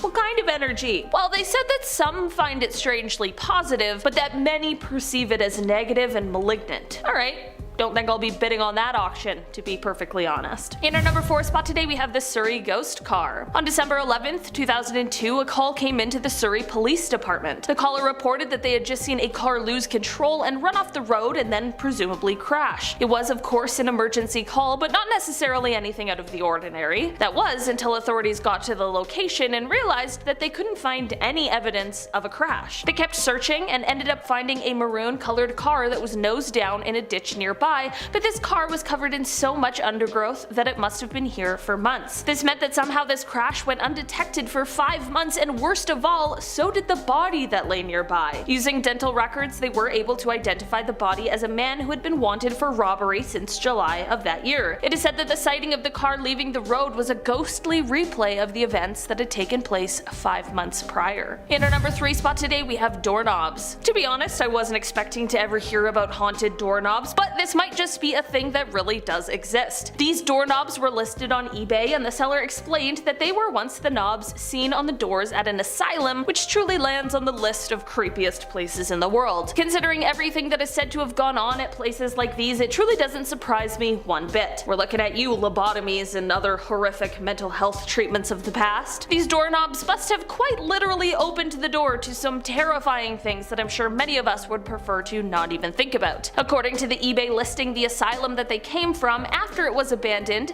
is said to have had strange whispers, occurrences, and horrifying noises coming from it. This is all to say that maybe that trip to Home Depot is better than buying antique. Just this one time. In our number 2 spot today we have the Nightmare Doll. Haunted dolls like Annabelle and even Robert get a lot of hype, but they certainly aren't the only dolls with stories of curses and hauntings behind them. This Nightmare Doll was listed for sale on eBay, and according to the seller, the doll is possessed by a Dybbuk, which is a malicious demon or entity. The seller of the doll is actually someone who apparently specializes in selling these sort of paranormal items that no one wants anymore. The seller explained that the owner of the doll bought it at an antique shop, and while they did tell her about what the doll held, she didn't know what the word meant, so she took it anyways. Soon after purchasing it, she realized that anyone who came into contact with the doll was then plagued with terrifying nightmares and occurrences of these sort of shadow people. She only could handle this all for a couple of months before she handed the doll over for it to be sold and moved far, far away from her. In our number 1 spot today we have the carving. This is a carving that was sold on eBay in 2013, which the sellers claimed had been in their family for over 60 years. It was originally found by the seller's grandparents in the attic of their home. This was back in the 1950s, and when it was found, the grandparents asked the original owners of the home where it had come from. They explained that it was a gift from a prisoner who is said to have carved it. The seller explained in their post that, quote, anyone who comes in contact with it seems to feel strange or creeped out by it. The statue mostly didn't cause too much harm. That was until the seller tried to put it on display in their home. Once it was taken out of an old box and placed in a cabinet, strange occurrences began. They said that, quote, I began to experience the television turning off and on, lights coming on in rooms no one was in, the kids' toys coming on in the middle of the night in their room at 3 a.m. At the end of the day, despite the troubles this person had with the statue, they still ended up selling it for $85. Not a bad deal. Get rid of a demon and gain some cash for it. For 10 spot, the Hands Resist Him painting. As far as paintings go, the Hands Resist Him is probably considered one of the most haunted pieces in the whole world. William Stoneham, the creator, claims the inspiration for the piece came from an old photograph, and somehow, over time, it landed in the hands of a California couple. As the story goes, the sellers who auctioned it on eBay in 2000 kept the painting in their daughter's room, but one morning the girl claimed that the people in the painting were not letting her sleep at night. So for the girl's peace of mind, they set up a motion sensor camera to prove that no monsters were coming out of the painting. However, to their surprise, they captured some truly frightening activity. They awoke to find photos of the boy crawling from the painting, and others where the doll's face had changed to a very angry disposition while holding a weapon. Not only that, it's also rumored to have been responsible for the death of 3 different men who came into contact with the piece at one time or another. Today you can find it hidden in the back room of Smith's Perception Fine Art Gallery in Grand Rapids, Michigan, but be warned, those that witness the painting often complain of nausea or extreme physical pain while in its presence. Moving on to number 9, Wheelie. Some say it's a stuffed dog, while others say it looks more like a sheep, but either way, it's an old, creepy, haunted toy from the 19th century that can be found in the Prince Edward Island Museum in Canada. Nicknamed Wheelie due to the creaky wheels the stuffed animal sits on top of, this nearly 200-year-old toy was found lying inside the walls of the Yeo House while construction was underway. According to the staff, the disfigured sheep-dog toy was simply lying on the ground inside the walls, and so they decided to keep it and put it out on display for their visitors, which would all be well and fine except for the fact that it may have been hidden in a wall for a reason. Apparently Wheelie is known to wander around all by himself and is often found hiding in a different spot than he was left the night before. So again, maybe best to put him back where he was found. Moving on to number 8, Delphi Purple Sapphire. The Delphi Purple Sapphire was a beloved stone once held safely in the Temple of Indra. That was until English Colonel W. Ferris looted it from the temple during the Indian Rebellion in 1857 and brought it back with him to England. However, Ferris soon regretted this decision as he quickly began losing his fortune and his entire family started facing bad luck at every turn. At first, the family blamed the financial hit on a bad investment, but after one of their friends took their own life after holding the stone in their hands, they began to fear that some unseen force could be sabotaging them. Afterwards, the following owner, Edward Heron Allen, had such bad luck that he tried 3 times to get rid of the stone by throwing it in the nearby river, only for it to make its way back into his possession each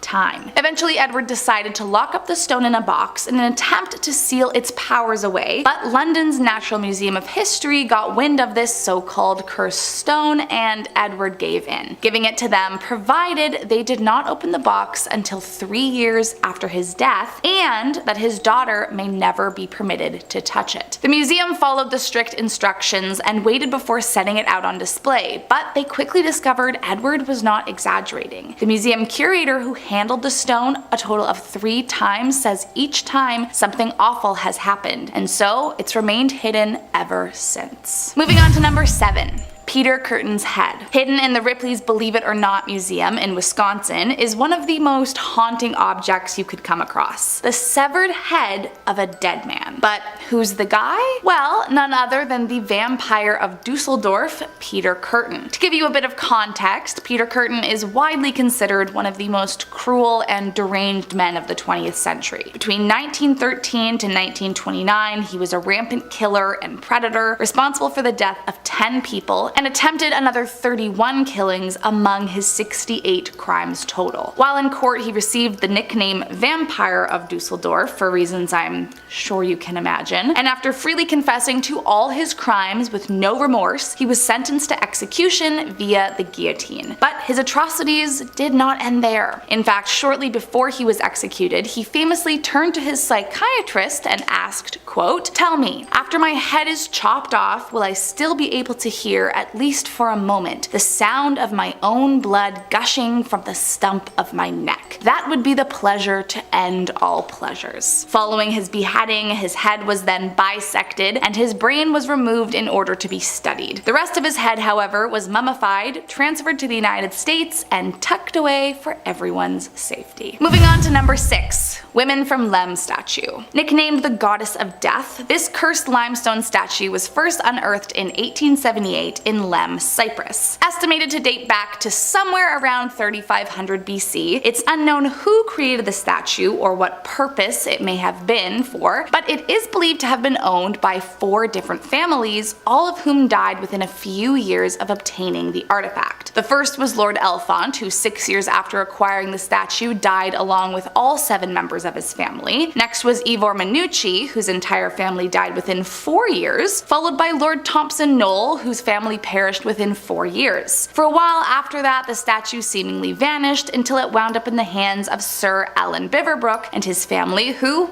as I'm sure you can predict, all died within a few years. After the last family died, there were 2 remaining family members who somehow managed to escape the deathly fate, and terrified of the powers the statue possessed, they donated it to the Royal Scottish Museum, where it now rests. But before it was safely stowed away, it took one last life, as the museum curator who handled the statue died within the year of touching it. Thank God no one else has touched it since. Moving on to number 5. Robert the Doll. In 1904, a boy named Robert Eugene received a doll as a present from his grandfather. Robert was so excited about the gift that he even named the doll after himself. Almost immediately, his parents felt like something wasn't right. They claimed they would hear Robert speaking to his doll at night and that a strange voice would answer back. As time went on, Robert got more and more attached, and his parents began noticing that his behavior was changing for the worse. When they would notice something strange, like furniture in a different room or objects scattered around the house, Robert would get extremely defensive and blame everything on the doll. However, things only got creepier as Robert got older. He kept the doll even as an adult and brought it to his new home with his wife. Neighbors that walked past said the doll was always looking out the window in the attic and would watch you as you walked by, often changing his expression as if he was taunting you. Years later, when Robert and his wife died, the new owner found the doll in the attic and said that every night they could hear eerie giggling coming from above. From there, it said the doll was donated to a museum in Florida, locked behind glass, and hidden from the public. There's a book at Michigan State University called Shadows from the Walls of Death, and it's even more ominous than it sounds. Published in 1874, it's basically a giant collection of wallpaper samples dyed from arsenic pigments, including the infamous Paris green. Back then, people loved bright, unnatural colors for their walls, but nobody really understood that these pigments were toxic. Touch the pages, inhale the dust, it could make you sick or, even worse, kill you. Originally, there were about 100 copies, but most were destroyed because they were too dangerous to exist. Only 5 survived. The ones that did are treated not just as fragile artifacts, but lethal ones. They used to be locked away completely. Even now, only trained staff can handle them. The pigments on the pages are old, but they still pose a real risk. If they flake, tiny particles could get absorbed through the skin or inhaled. The story of the Woman from Lem statue starts in Cyprus in 1878, when a small limestone figure from around 3500 BCE suddenly appeared. Cyprus has produced hundreds of figurines like this, and the Woman from Lem is shaped like the others, but not quite. The hips are much wider, the details are almost smoothed away, and the legs aren't really defined. It looks like it belongs to the same world, but also like it doesn't fit neatly with anything else archaeologists were finding at the time. What really pushed it into legend, though, were the deaths tied to its owners. The first name attached to it is a man called Lord Elfont, and the story claims he and 7 members of his family died within 6 years of bringing the statue home. After him, it supposedly passed to Ivor Manucci, whose family died within 4 years. Then it went to Lord Thompson Knoll, and the same thing happened. The last private owner was said to be Sir Alan Biverbrook, and after he, his wife, and their daughters died, his sons donated it to the Royal Scottish Museum. Even the curator who handled it reportedly died not long after. The strange part is that when you go looking for these names in real records, they're not there. No official trace of any of them, and the museum doesn't publicly list the statue, but supposedly it is there, maybe locked away too dangerous to display. At the Natural History Museum in London, you'll find the Delhi Purple Sapphire, a beautiful gemstone with a very dark legacy. In 1857, during the Indian Mutiny, a British soldier named Colonel W. Ferris took a purple sapphire from a temple in Kanpur and brought it back to England. At first, probably thought he'd scored a prized gem, but soon life started going sideways. His finances collapsed, family members fell seriously ill, and bad luck just seemed to follow him wherever he went. When he lent the stone to a family friend who later took their own life, Ferris started to wonder if the gem was actually cursed. By 1890, the sapphire had landed with Edward Heron Allen, a scientist and writer who didn't believe in superstition, but even he couldn't ignore the odd pattern. A friend he lent it to was hit by a streak of terrible luck, and a singer who wore it claimed she lost her voice. Heron Allen tried to get rid of it, throwing it into a canal, but it was found and returned to him. Eventually, he locked the gem inside 7 boxes lined with charms and sealed it in a bank vault, leaving strict instructions that it shouldn't be opened until long after his death. When he died in 1944, his daughter sent the stone to the Natural History Museum, where it sat until 1972, and that's where curator Peter Tandy finally opened it and found Heron Allen's warning letter inside, ending with a single line, "Throw it into the sea." And the Black Orlov is said to be one of the most cursed diamonds in the world. It was sold to a private owner in 2004, but it's been displayed at several museums, including the American Museum of Natural History in New York and the Natural History Museum in London. Story goes it was originally stolen from a Hindu temple in southern India, where it had been the eye of a Brahma statue. Legend has it a priest caught the thief in the act and cursed the stone on the spot. From that moment, death and disaster supposedly followed anyone who owned it. In the 30s, a New York diamond dealer named J.W. Paris bought the gem to the U.S. to try and sell it. Not long after, he jumped to his death from a Manhattan skyscraper. 2 Russian princesses later owned the diamond, and both ended up taking their own lives within a few years of each other. Of the statue. This statue, or bust, is said to have been made by a man named William who enjoyed making these sorts of things out of clay. Unfortunately, however, legend goes that this specific statue was made on the same day that William was crushed to death during a tragic work accident. A co-worker of his who showed up to work the following day found that this statue was still there, so he took it home with him. For a while, he kept the statue hidden, but when he took it out to display it, things started to go awry. It started with just just a heavy and uninviting feeling, but soon things escalated. He began to hear doors slamming on their own, only to go and find them wide open. If anything was placed next to the statue, the next time he would find it completely shattered, and at one point he found the statue in a position that he never placed it in. He finally had the last straw when he saw a dark, shadowy figure, or a sort of mist, moving around near where he placed the statue. After this, he was so spooked he had a friend list the item for him on eBay because he just simply needed to get rid of it. In our number 9 spot today we have Uluru Rock. Uluru Rock is a large sandstone formation that is located in the southern part of the Northern Territory in Australia. It is sometimes known as Ayers Rock, but regardless of what it is called, this area is sacred for the people indigenous to the land. This is part of the reason that those who visit the rock are asked to not take anything from the site. Despite this, people of course still choose to smuggle pieces of the rock out of the area and home with them. Other than the bad karma and just in general feeling like a bad person for doing the one thing you're asked not to do, as it turns out this rock may hold a more sinister secret. Those who have stolen rocks from the Uluru have experienced things like extremely bad luck, severe illness, and sometimes even the death of those they love. The curse these rocks hold is seemingly so bad that it is very common for the company that runs the tours of the formation to receive letters of apology that contain the stolen rocks. Apparently these letters come so often, at least one a day is expected. Maybe this is a weird coincidence, but it seems to be happening a little too often for that to be the explanation. In our number 8 spot today we have the beds. Back in 1986, couple Deborah and Alan Tolman moved into a new home with their children in Wisconsin. The following year they bought a second-hand set of bunk beds for their kids for $100, but as it would turn out, they bought much more than they had originally bargained for. When they brought the bunk beds into their home, they clearly must have brought something else along with it. It started when they began to see strange shapes in their home, and they would hear disembodied voices that, despite how hard they tried, they could not find the source of. They found themselves fighting with clocks and radios that turned on by themselves,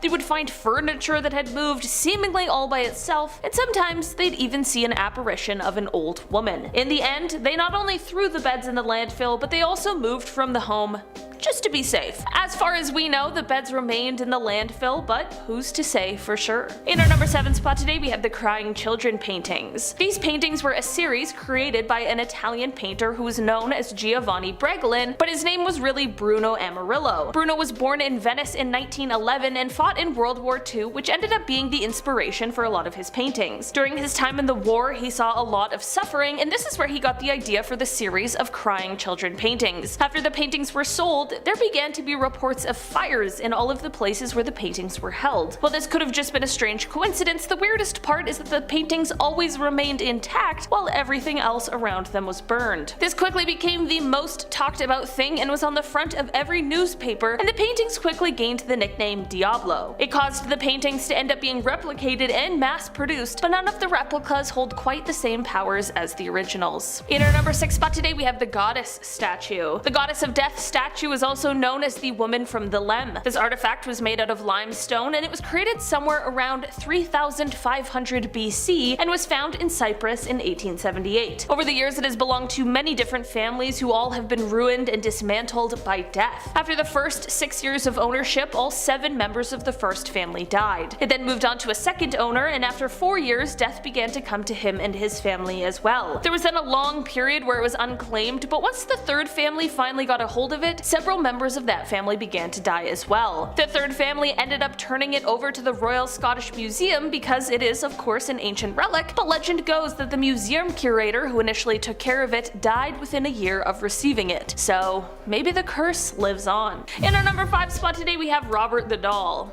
Annabelle gets a lot of attention for being a haunted doll, but Robert is just as terrifying. Swear to God guys, the door just opened on its own. Robert the Doll's trying to come in right now. Robert the Doll was a childhood birthday gift from a grandfather to his grandson, who is also named Robert, but more often went by Gene. The story claims that while growing up with Robert, Gene would often be heard by his parents in his bedroom having conversations with himself in 2 entirely different voices. His parents would sometimes be woken up in the middle of the night to the sound of Gene screaming, only to find him completely frightened in bed with overturned furniture around him. Gene would blame Robert for all of the strange happenings, and at the time, no one really believed him. Gene kept Robert into adulthood, and it became what people would describe as an unhealthy relationship. Apparently, Gene took Robert everywhere with him and spoke as if he was a living entity rather than a doll. Okay, this story is already not great, but surprisingly, it gets worse. Gene lived in a house as an adult that was called the Artist's House. Robert would be left in the upstairs window where children in the area reported seeing the doll disappear and reappear, and they all chose to just stay clear of the house. After Gene passed away in 1974, a woman named Myrtle purchased the house, and apparently Robert as well. Visitors of the house could swear they could hear footsteps and giggling coming from the attic where Robert was, and some even claimed to see the doll's expression change if someone spoke poorly of Gene. Myrtle reported Robert moving around the house on his own, and after 20 years she decided that she had had enough and donated him to a museum. Robert still lives in the museum where he is safely locked up, but it is said that he still likes to place a little curse on those who take his photo without permission. The walls of the museum near Robert's glass case are riddled with notes from previous visitors and naysayers who are begging Robert for his forgiveness and asking him to remove any curse he has placed on them. In our number 4 spot today, we have the Koh-i-Noor diamond. This diamond has an extremely controversial history, and it is the source of a lot of debate, but regardless of the ongoing conversations over who really owns it, we are here to talk about the curse that this stone is said to hold. This diamond dates back thousands of years, and its curse is said to only affect men. It is said that the jewel can bring about great wealth, but it can also bring great misfortune as well to those who own it. Folklore states that, quote, "He who owns this diamond will own the world, but will also know all its misfortunes. Only God or women can wear it with impunity." Throughout the history of the diamond, it was passed among many people and rulers who all fought bloody battles while in possession of it. Every prince who had it is said to have ultimately either lost their power or their life while in possession of it as well. Part of the controversy of the diamond is how it ended up in the hands of the British royal family during colonization in the 1800s. Ever since then, it has only been worn by female monarchs, including Queen Victoria and Queen Elizabeth. The diamond now resides in the crown of the Queen Mother and is on display in the Jewel House at the Tower of London. In our number 3 spot today, we have the Dark Mirror. The Dark Mirror now belongs to the Traveling Museum of the Occult, who got it from the mirror's original owner. The mirror is said to show some pretty upsetting images when you stare into it. The original owner said that they purchased it from a psychic fair in the Columbus area and were shocked with the visions they saw when looking into the dark glass. Visitors to the Traveling Museum have claimed to see things such as their own corpse when they gaze into the mirror. I don't know, pretty creepy stuff. Look if you dare. In our number 2 spot today, we have the Great Bed of Ware. I definitely wouldn't necessarily expect to see a bed as I waltz through a museum, but the Bed of Ware is actually one of the Victoria and Albert Museum's biggest attractions. This lavishly decorated bed is said to have been built in the 15th century for King Edward IV by a carpenter named Jonas Fosbrook. After a while, it is said that this bed began to be passed between the inns of Ware, which led to more common folk being able to get their shut-eye in this elaborate bed. Here's where the tale turns. It is said that once more people began sleeping in this bed, they also began covering it in graffiti and carvings. Apparently, this disrespect for what was said to have once been a regal item angered the ghost of the man who made it. This is where the curse comes into play. It is now said that anyone who dare try and sleep in the bed, unless you're a noble of course, will be attacked by the ghost of Fosbrook. He makes it his business to ensure that the bed only sees visitors who are fit for it. In our number 1 spot today, we have Old Nick. Old Nick is often referred to as the Swansea Devil, and his story dates back to the 1890s, although he now resides in the Swansea Museum. So back in the 1890s, there was the prestigious St. Mary's Church located right in the center of town. The church decided to do some renovations, and they put out some ads to hire someone. When a local builder applied for the job and was turned down, he had a major overreaction and decided he wanted to get some kind of revenge. He went and bought the row of cottages that lay next to the church and then demolished them all. In their place, he built large brick offices, and then he commissioned the carving of Old Nick and placed him right on top of the office building, looking down at St. Mary's Church. Legend goes that he even placed the curse himself by saying, quote, "When your church is destroyed and burnt to the ground, my devil will remain laughing." Some years later, during World War II, a German blitz came through the town and it left most of the town, including St. Mary's, completely destroyed and burnt to the ground. But the office building with Old Nick was undamaged and remained standing. For a while, Old Nick seemed to kind of disappear, but once he resurfaced, there was a petition to put him back to where he was before, as well as a subsequent counter petition to put him far, far away from the rebuilt St. Mary's Church. As of now, Old Nick resides behind glass in the Swansea Museum, and it is said that he is enclosed in glass more for our protection than his.